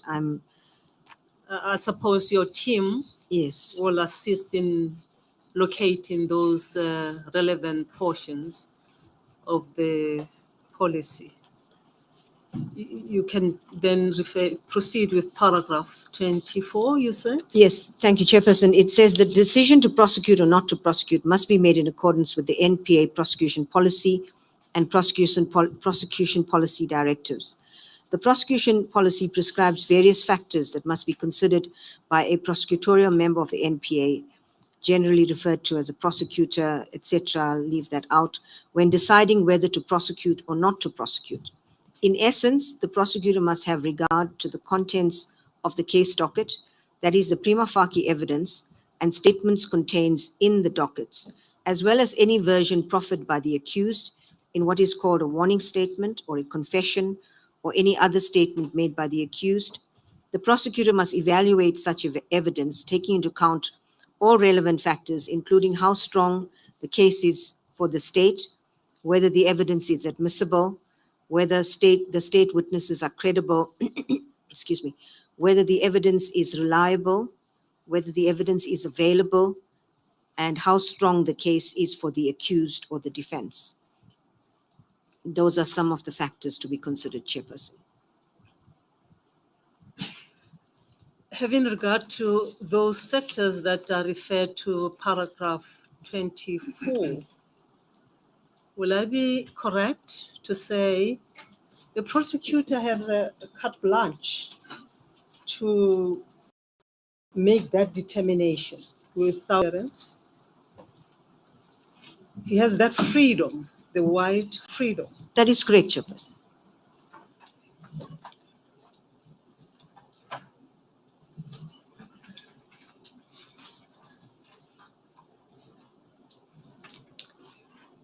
In a matter like this,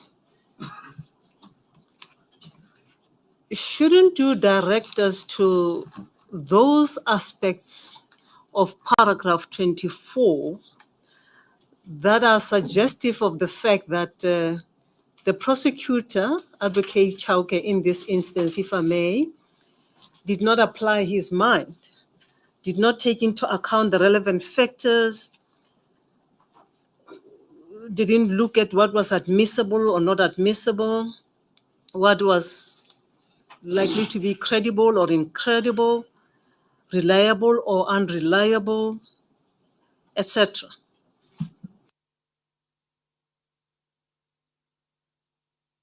Person, it would require me to go through the evidence very carefully. I should also indicate that the report of Advocate de Kock, the de Kock report that looked into this matter, sets out all of these issues in a lot of detail. We can certainly go through that. I don't want to miss out anything in trying to think about it as I'm sitting here, because this is a very complicated issue. So I do want to make sure that it's covered properly. It is covered there. My understanding is that evidence will be tendered as well by another witness that will go into the details of that matter.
I'm going to park it there, and perhaps my sisters have the questions flowing from these questions.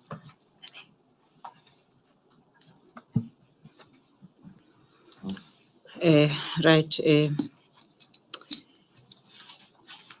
Advocate Batohi, the questions that I'm going to ask you now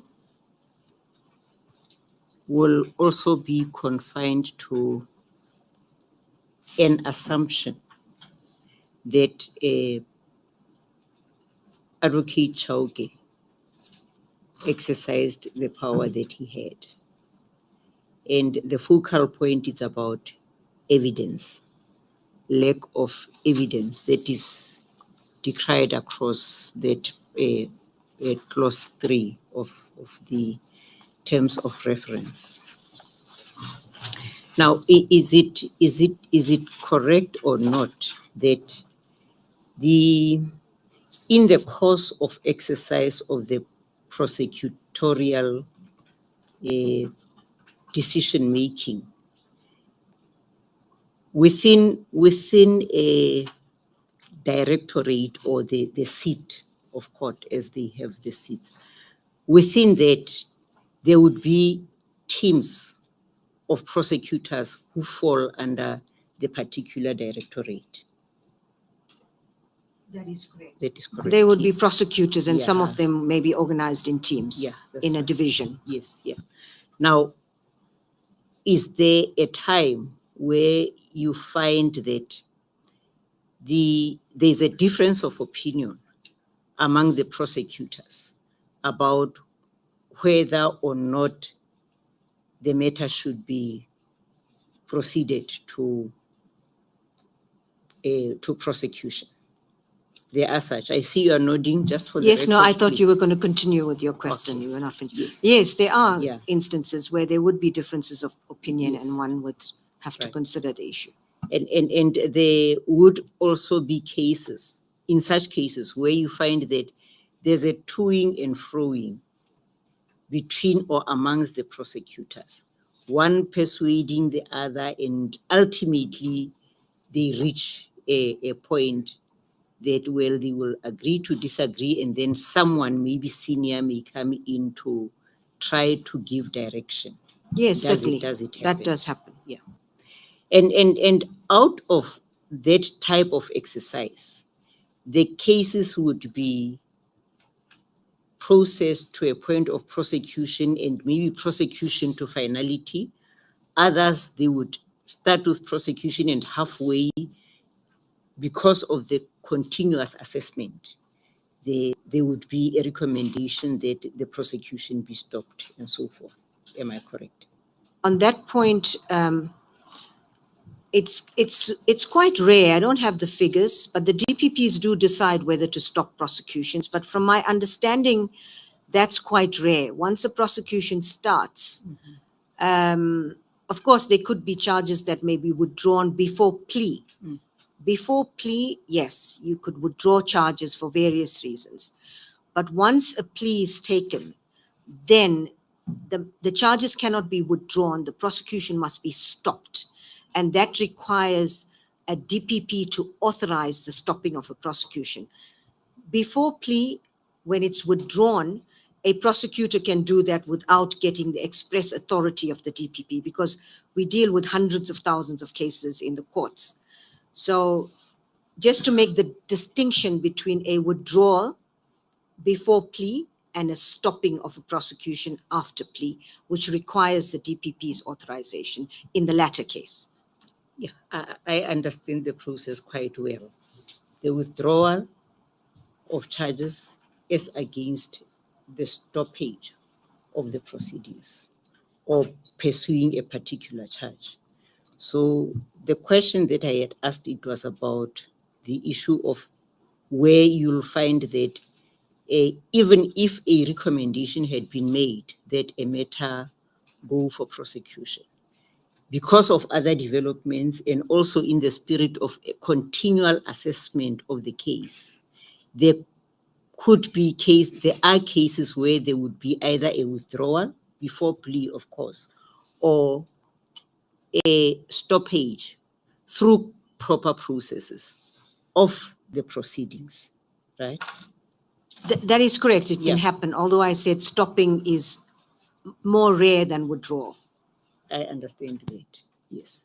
Now, if there is a decision, a prosecutor takes a decision that the matter be proceeded with, and during the course of continuous assessment, that a moment comes where a person is of the view that continuing with this matter could constitute a miscarriage of justice or undermining the Constitution. In such a case, when that happens, is there any judgment that is cast upon the prosecutor who then later comes up? And when I say prosecutor in this case, please understand me, I'm talking about the prosecution holistically, be it from the top to, yeah, that's right. If the prosecutor had good reason in the first instance to enroll and charge, then of course things can change and charges can be withdrawn and there'll be no consequences. As long as the initial decision to prosecute was taken responsibly and there was sufficient evidence that supported that decision. That is very important. If there's the converse, a prosecutor, there was grossly insufficient evidence or no evidence, and the prosecutor enrolled it and then withdrew it, then of course there must be consequences depending on the facts of each matter. But then who would arbitrate on the question of judging the decision of the prosecutor who could have proceeded with the matter? Who becomes the arbiter to say, but in this case, this was actually totally unreasonable and uncalled for, or this was justified even though the case is lost by the state, but there was justification? Who becomes the arbiter of that? You could have experienced prosecutors in the NPA that could look into the matter. And how does that happen? Does it happen just of the prosecutor or the DPP's, NDPP's volition? Or is it something that would be coming from somewhere where someone says, but we've got to look at this? And when I say that, I'm also looking at, there are cases where you find that there is just public outcry about a matter being proceeded with or not being proceeded with.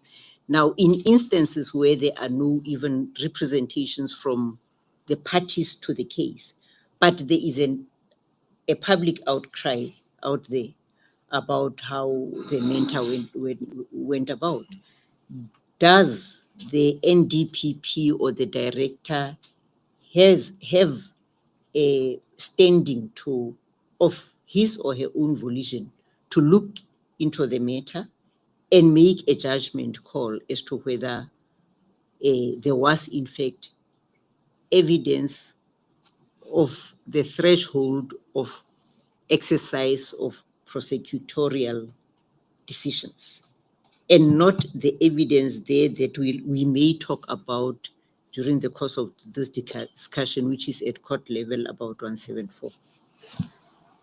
Of course, if that happens, there is an outcry. The DPP would, in fact, look into the matter. Sometimes I find there's, media reports, etc. I would ask the DPP for a report to look into it and find out what the position is. So it would happen if that situation arises, that we would definitely look into the matter. Right. Should the DPP's word or the outcome that is reported to you, because you'll want to hear from the concerned DPP before you can come in. Let's suppose it goes against the grain of what is being argued out there. Do you, as the NDPP, then step into the arena and satisfy yourself so that you can then come up with a judgment as to whether there was evidence in this matter, or not? And when I say evidence or not, it is in the understanding of sufficient or not sufficient. Generally, I would ask for a report from the DPP. And depending on what the nature of the issue is, they would sometimes summarize the evidence in the matter. So it could happen that would be the case, that the DPP would send a report about a matter, summarize the evidence, and I would then decide whether it appears from the report that the correct thing has been done or not. In your assessment of the DPP's report, does it ever happen that you, as the head of the institution, comes in and look into the raw evidence or raw information that is available in order to satisfy yourself as to whether the report should be accepted or not? Generally, I would accept the DPP's report on this. If it's a matter of a review specifically, which is a different process, then there would be occasions when I would call for the dockets or the raw evidence, because that is a review of the national director. But generally, in the situation that you mentioned, I would generally accept the recommendation of the DPP with regard to what the position is in the matter. Oh, let's go back to the standard. The standard required of a decision to either prosecute or not. We are in agreement, you and me, and I think it's settled law that there will be a standard for prosecutorial decision making, and there will be a standard for the court if the matter is now at court. That would be the normal, even though this everybody knows it's a 174, and so forth and so forth. The others, it's about assessment. Now, I think when my sister here, Sister Justice, was asking about the standards, you indicated, and please correct me if I'm wrong, you indicated that the standard required for a decision whether to prosecute or not, the standard is higher in respect of the prosecutors at prosecutorial level as against the proof that we want at court for the matter to proceed to another level that is beyond the 174 level. Is that understanding correct? And if my understanding is not correct, please just correct me so that we discuss on a common base. No, thanks for that. I'm just, the 174 level that you mentioned is confusing me a little bit, because a 174 is a discharge at the end of the state case. So I'm not sure how that fits into the standards as far as decisions to prosecute are concerned. Yes, I'm aware that once it's the 174, it's a power that would be exercised by the adjudicating judge or magistrate. After the state Right, case, that's exactly. correct. But then, at the time when you were asked about the standard, I remember quite well my sister Justice asked about the standard of proof that would be required at different levels. Much as when we talk about the standard required, when it has to do with prosecution, it will be the prosecutor. When we talk about 174, it will be the presiding officer.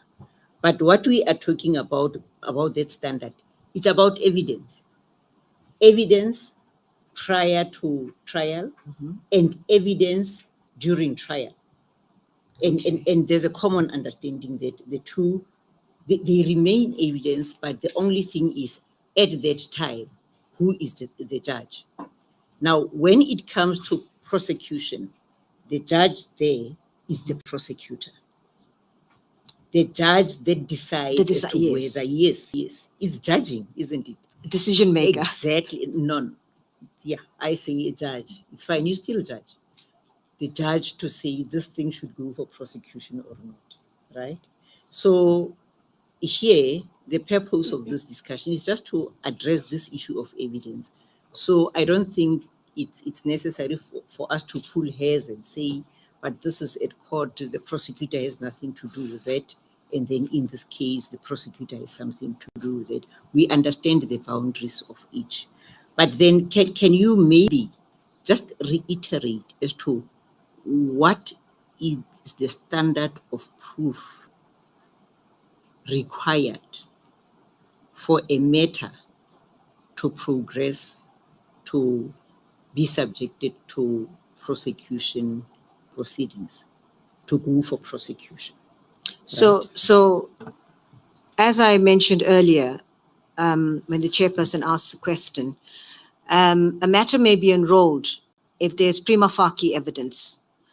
And the standard, prima facie evidence, in my view, and there may be others that perhaps hold a slightly different view on this, is a slightly lower standard than the reasonable prospects of a successful prosecution. Prima facie is, if you have, at the simplest level, if somebody says, look, he hit me, that's prima facie evidence of the commission of a crime. But when you add to that other evidence, for example, you have a medical report, you have somebody else that actually saw the assault, then it takes it to, you have a better prospects of a successful prosecution because it's not just the say-so of one person. So reasonable prospects of a successful prosecution is what we must be satisfied of when we decide to proceed with a matter to trial. So I hope I'm making myself clear. I hear you, but I'd like to make it even just simpler, easier understanding. Oh, thank you. I beg your pardon. Right, thanks. Let's talk about, because, the issue of deciding whether to prosecute or not really lies in the contents of the case docket. Is it correct that there are times when, or instances where, the prosecutor would recommend that a person be charged, right, while the investigation is ongoing? That is correct? Yes, that happens. Yes, that happens. Now, once the prosecutor has decided that the matter be progress to court while there is still investigation, then the prosecutor would then identify the gaps in the case docket on evidence while the matter already someone has been charged. That's correct. Yes. And then they will then write in the, what is it, OB? Investigation diary. Exactly, to the police to say, please do this, get this, and get that, right? That's right. And there comes a point when the prosecutor says, there is enough evidence, the matter can proceed. That's correct. And there are instances even where even after a person has actually pleaded to the charges, there is continuous obtaining of statements in order to beef up the case as and when the matter progresses. That also happens. Yes. And ultimately, a case that may have started as if it's not really a good case, with the passing of time and ongoing engagement, that case then gains strength. That happens. And then, of course, ultimately it will bring results. And results can be acquittal or conviction. It's still results. That does happen. So in actual fact, out of this discussion, we are agreed that evidence can be obtained or built up as the matter progresses in the fashion that I've just illustrated to you now. That is correct, provided you had sufficient evidence to enroll in the first place. Let me put it otherwise. If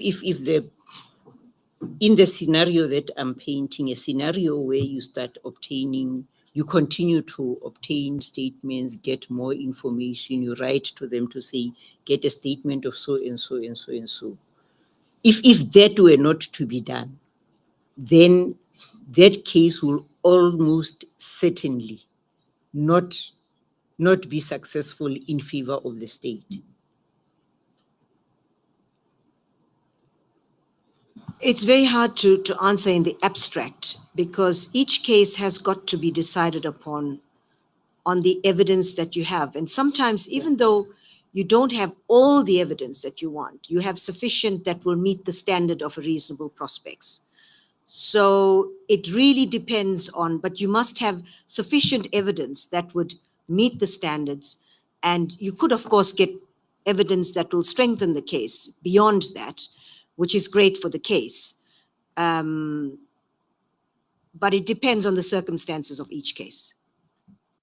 And the power to decide whether to prosecute or not will lie with the prosecutor or even the Director of Public Prosecutions, who then reads the docket and informs a view, reasonable view, that in light of this information that is in this case docket or a series of them, there is evidence. Much as when you look at it separately, there seems to be no evidence, but when you look at a series, a prosecutor can say, but this, based on this evidence, I believe, and truly so, exercising independence, exercising good faith, looking at all the, tools that are provided through policies, through the guidelines and what have you, and say, I'm satisfied that we have a good case here. So we must look at all the evidence in order to, all the evidence available before we come to that decision. But we certainly should not take the decision if we don't have evidence to prosecute in a case. But we have to look at everything to come to that conclusion. Maybe just, I think we are saying the same thing. I think we are. Because you've outlined in your affidavit as to what is required for an independent decision to be made, a decision that must be made without fear or favor. That's correct. Right. Thank you for now. Might I just follow up on these questions, because you mentioned certain concepts which are worrisome to me. You speak of good reasons. You speak of grossly insufficient. And my sister Ramachaka asked you, who is the judge or the arbiter of what constitutes sufficiency or good reason? We earlier on in your evidence spoke about the policies which include, among others, the independence of prosecutors. It's captured in the Constitution, it's captured in the NPA Act and in your policies.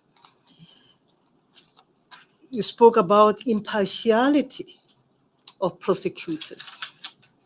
Now, all these things that you are talking about, as I understand the processes, impacts upon prosecutorial discretion. And when you speak about a prosecutor having a good reason or having looked at entire evidence, and and I say you as the head, the NDPP, having to look at what this individual prosecutor has done to ascertain whether there were indeed good reasons or sufficient evidence. Will that in itself not have a chilling effect on the prosecutorial independence in the exercise of their discretions? So, Chairperson, the idea of prosecutorial independence, we should not confuse the independence of a prosecuting authority from external improper interference. And that is what is guaranteed in the Constitution. It is the independence of the prosecuting authority from any kind of external interference. Independence, a prosecutor within the NPA is certainly not, you must exercise it independently in the sense that it should be without fear, favor, or prejudice, and we've dealt with those concepts, and then you take a decision. But it is not independent of the supervision and oversight of your superiors within the National Prosecuting Authority. So we need to have a clear distinction between the independence of the NPA vis-a-vis the supervisory role of seniors within the NPA to check on and oversee the work of others. Yes, I understand that. I know that we are speaking about prosecutorial decision, exercise of discretion within. I'm not talking about outside interferences. Let's look at the scenario like here, where you as a head obtained opinions within, and you were given varied opinions by the senior prosecutors or the teams, some for, some against. Then you proceeded relying on the opinions by some of the prosecutors within who advised. Mm-hmm. Does it necessarily follow that those who advised you, whose opinions you seem to have accepted, Mm-hmm. were correct, as against those whose opinions you did not follow? Mm-hmm. At what stage do you then say, before the trial starts, when you have varied opinions within, do you then say, I will disregard the opinions of prosecutor G, but will take the opinion of prosecutor A? Hmm. And then you decide, I will not prosecute. Probably in a matter that is of public interest, and the matter end up not being seen a day in court. Mm-hmm. Let's look, for instance, in a case of a rape of a minor child.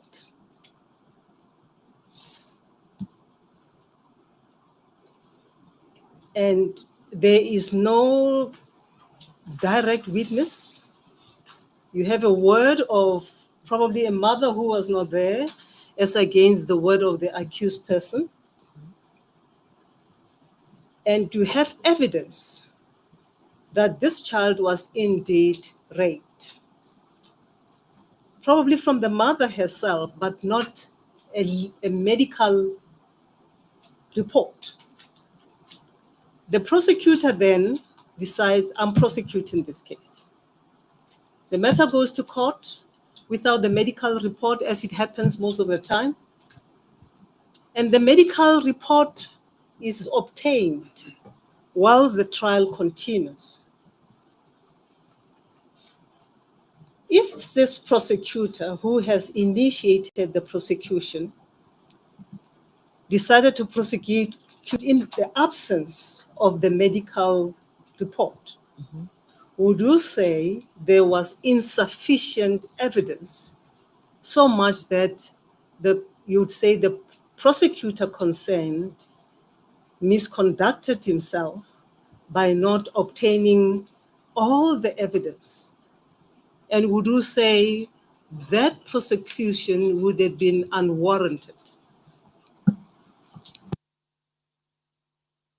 Chairperson, the facts that you sketched out, it's important because the facts of each case have got to be assessed. And it's very difficult to, and I'm trying to answer your question, because on the facts that you gave me, there's no problem with that. If there's evidence that the mother there's some evidence to show the child was raped, and there's sufficient evidence to enroll it, and then subsequently you get the medical that you also lead, there's absolutely nothing wrong with that. That can happen. But provided that at that initial period, there was sufficient evidence to enroll in the first place. And that's the point I make, is that the prosecutor must have had sufficient evidence to enroll and to proceed, and then the case can be further strengthened at a later stage. What if a prosecutor, an individual prosecutor, decide to prosecute a particular case, and you as a head decides otherwise? And it turns out later that your decision was wrong, in the sense that it could have resulted in a miscarriage of justice by failing to prosecute a matter that ought to have been prosecuted, because we are all not perfect. We all make mistakes. What if it is you who makes a mistake as the head?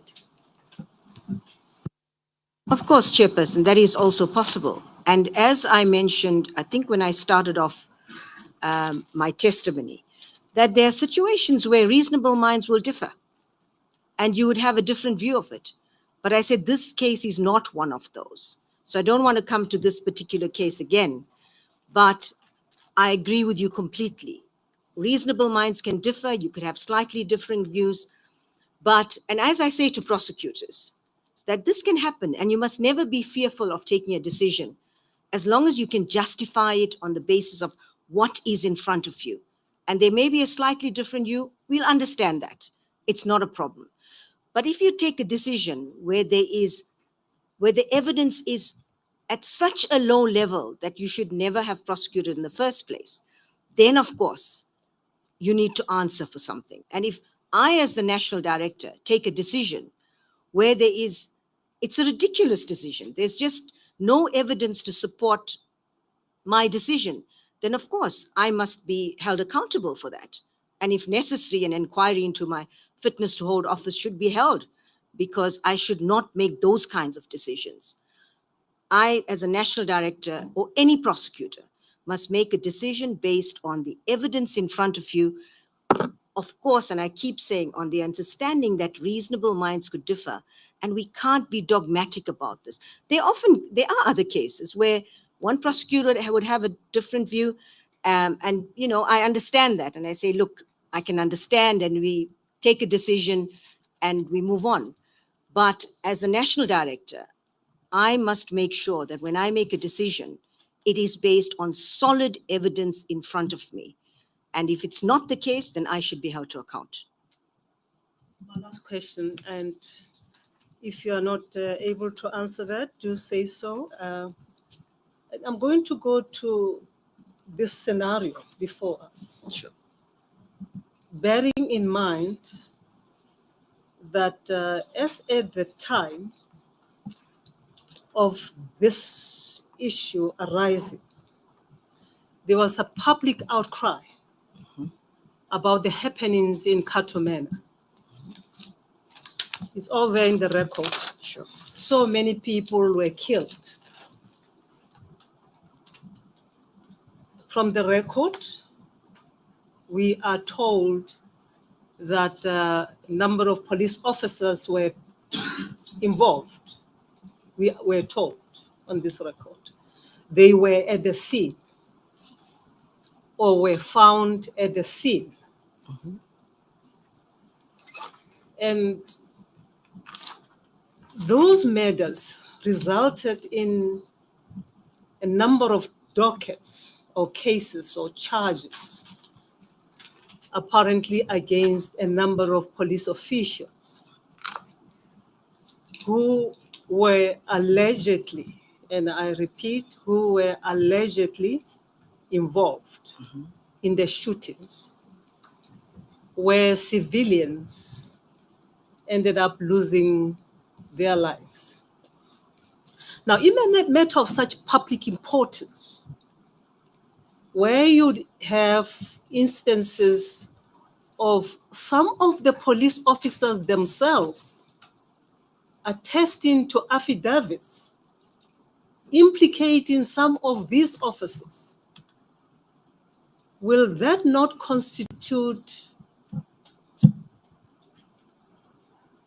evidence reasonably sufficient to lead somebody to taking a decision that in these circumstances, we will prosecute? I'm not sure whether I'm putting it the correct way, but you speak of the sufficiency of evidence. But I thought at that level, it will probably be the probability of this evidence being proved to be true, not the higher standard, whether you call it prima facie or not, but at that stage, the prosecutor exercises a discretion, as you correctly put it, on the evidence before him or her on this matter where there is no doubt that people lost their lives and certain suspects are identified. Whether correctly or wrongly, but we have a list of suspects, which in this case involves some of the police officers. Given the public outcry in KZN and probably in Northwest, will this not be a kind of a matter which in the public interest will necessitate enrollment of the matter so that the matter can be ventilated in court? As my sister Ramachacha is saying, normally the case, you won't be having all the material at hand when you make a decision. But you have some witnesses already who, in the course of the prosecution, will bring more evidence because the investigation continues.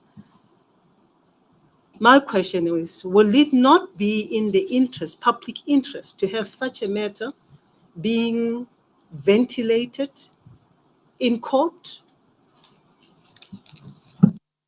Chairperson, you've said a lot. I'm trying to deal with all aspects of it so that I don't miss. I'll maybe unpack capture it. the last aspect. I think there's some first aspects that were also important. So I think I have to try to deal with most of it because I don't want to leave anything out. I've been making some quick notes, so hopefully I do cover most of it. Chairperson,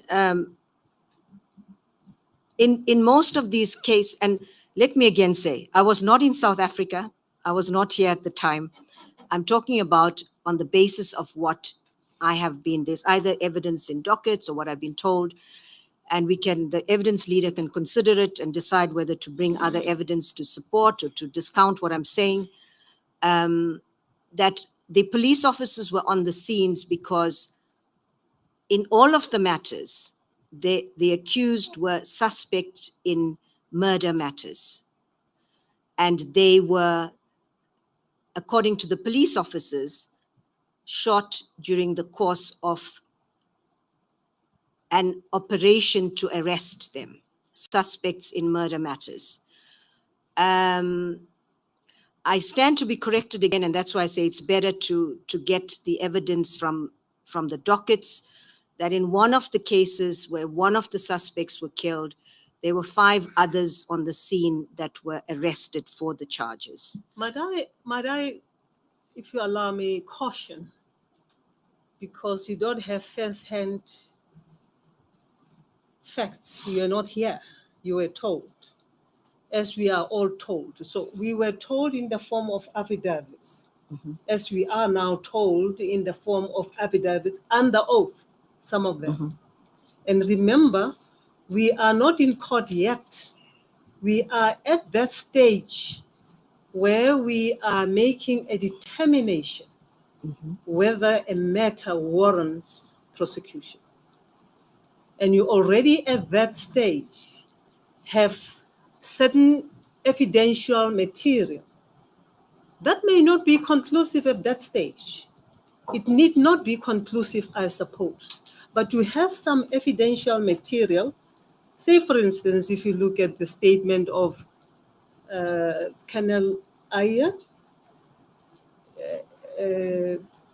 Dondlo, all those statements. And you also look at the affidavits of some of your members, can't remember the names, which affidavits are evidence, not opinions. Now, when you assist with such a material, being a prosecutor, who ought to exercise that prosecutorial discretion? And you decide, this is such a matter that I should prosecute, given that scenario that I've presented. Will it then be appropriate for such a prosecutor to be charged with misconduct if it turns out later, maybe at the end of the trial, at 174 probably, where it is found that the evidence is not sufficient? Chairperson, as long as the prosecutor has correctly assessed and analyzed the evidence before him or her, that is critical. And if you look at the factors that I mentioned earlier on, that a prosecutor must take into account when deciding whether to prosecute or not, factors include whether the state witnesses are credible, whether the evidence is reliable. But how do you determine, I beg your pardon, how do you determine credibility at that stage? That is the space for the judge. Chairperson, there might be issues that you are aware of at the time, or you may consult with a witness. In fact, we often consult with a witness. And if in that process they say things that are different, you have to take that into account. So these are the things that we must consider. Where they've made different statements, for example, that's an issue of credibility that prosecutors must consider. So, and if you look at, in this particular case, I understand that there were issues relating to credibility. For example, of Constable Iyer, Colonel Iyer at one point, and this was not part of my evidence, but there is evidence that there was an inquiry, and I know you'll caution me into saying too much, so I'm not sure how much I can say. This is a fact finding. I still say, I beg your pardon, you say that was not part of your evidence. And I don't want us to go there, because you say this is your evidence and you say that was not part of your evidence. Let's not go there. Let's just try, and because I need your assistance here. This issue of prosecutorial discretion is important, because if prosecutors are not going to be independent, as you said earlier on in your opening address, and I think correctly so, that will have a chilling effect. So I just want us to understand, as I mentioned earlier, what does it mean when one says there was no evidence, as we see there being a common threat in the terms of reference, and yet we are presented with bulks of documents. Even in your affidavit, you refer to those documents that seem to contain evidence suggestive of the fact that there was evidence on which one could decide to prosecute. Chairperson, I thought I clarified that earlier. The terms of reference we'll have to look at. But I was asked the question very specifically, and I said that perhaps no evidence is incorrect and that there was insufficient evidence to prosecute this matter. And I really want to emphasize, Chairperson, that it is so important that we take into account when we're deciding whether to prosecute or not, issues like reliability of evidence, availability of evidence, credibility of evidence, admissibility of evidence. So the mere fact that you have a statement is a good starting point, but after that, you have to make sure that as a responsible prosecutor, you apply your mind to every one of these factors to decide whether you can in fact rely on that evidence that is before you. Madam Chair, if you allow me, with due respect. Yes, thank you. In a quest to help the tribunal in understanding what entails a prosecution or prosecutorial discretion, I would suggest that she refers to the prosecution policy as we have it here. We've got a page to which she can go. And I also would wish to refer the panel to page 34 of her affidavit, specifically in paragraphs 80 and 81, where she deals with case law relating to prosecutorial discretion. Maybe that might help in the midst of her, in a bold attempt that she's now embarking upon to try to explain the prosecutorial discretion. And may I also indicate that page 60 in PD, prosecutorial PD, it's policies and directives. On page 60 thereof might be of help. And if regard is had to what is stated therein, specifically under paragraph A and B on that page. Paragraph B is on page 61, PD 00061. Paragraph A is dealt with on page PD 00060. What is contained therein might be of assistance. It might, to a very considerable extent, in my view, help everyone else to grasp the context within which prosecutors can exercise a prosecutorial discretion. Thank you, Madam Chair, for allowing us. Thank you, Counsel. Let me just make one aspect very clear, that the reason why these questions arose is because of the terms of reference, Says no evidence. which are akin to a charge or a charge sheet in a criminal case. That is why I sought this clarity. But if the terms are couched in such a way that they suggest that in this case, on the assumptions that I've mentioned as regard Advocate Chauke, the evidence that has been presented to us, what does it mean that there was no evidence? That's where we started. And then the issue of the exercise of prosecutorial discretion then arose emanating from Advocate Batoi's answers. But the concern is about the concepts, no evidence. If we are going to make this a determination of this case on the basis that there was no evidence, what does that mean? And that's where we are. That was my concern. Because somebody out there who reads these bundles and bundles and see the evidence with their eyes, and then they are told that there is no evidence. What does it mean that there's no evidence? That's where I started. And counsel, Advocate Batoi said, referred to, there must be good reason, there must be sufficient evidence, all those kind of concepts.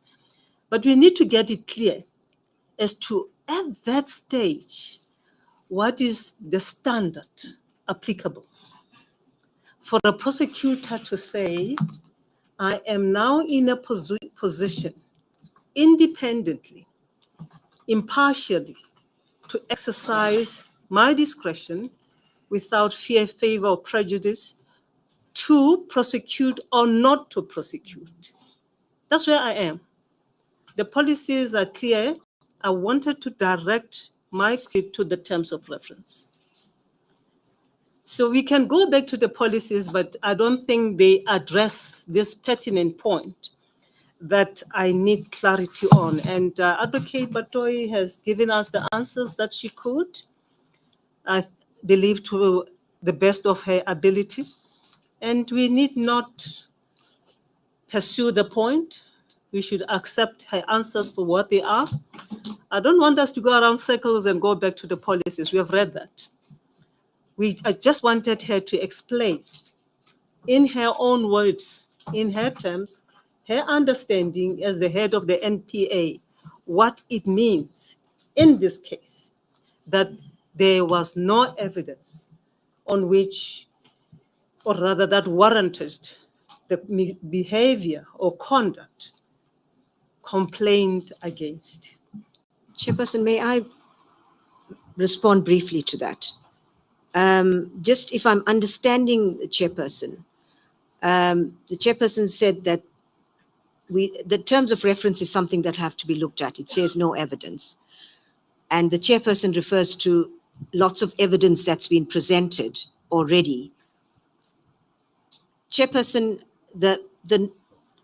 as I said, it should be insufficient evidence, but the terms of reference are, and this is my understanding, refers to that which was before Advocate Chauke when he made the various prosecutorial decisions. And the evidence that we have presented so far is evidence to show why his conduct did not meet with the standard. So that evidence is different from the evidence referred to in the terms of reference. I just thought there shouldn't be a misunderstanding about that. If there was, I could be mistaken about that. Understanding about what? What the no evidence in the terms of reference refers to. There's no misunderstanding. We read it for what it is. That's why I need clarity from you as a lawyer. What does no evidence means in law when you make a decision, such as the one that has been taken by Advocate Chauke? And if so, what is the test? What is the standard? That's all that I was saying. That's all that I was saying, and needed clarity from you as to whether the test is higher, and you said the test is low. The standard is low, prima facie. And you spoke of good reason, grossly insufficient. And we need to get it clear as to what is expected of the prosecutors at that level. If you speak of no evidence, what does that mean? And that's the clarity that I require from you. And you have tried to explain what the concept means. You say that the use of no evidence is wrong. It should be no sufficient evidence. Insufficient evidence, yes. insufficient evidence. I beg your pardon.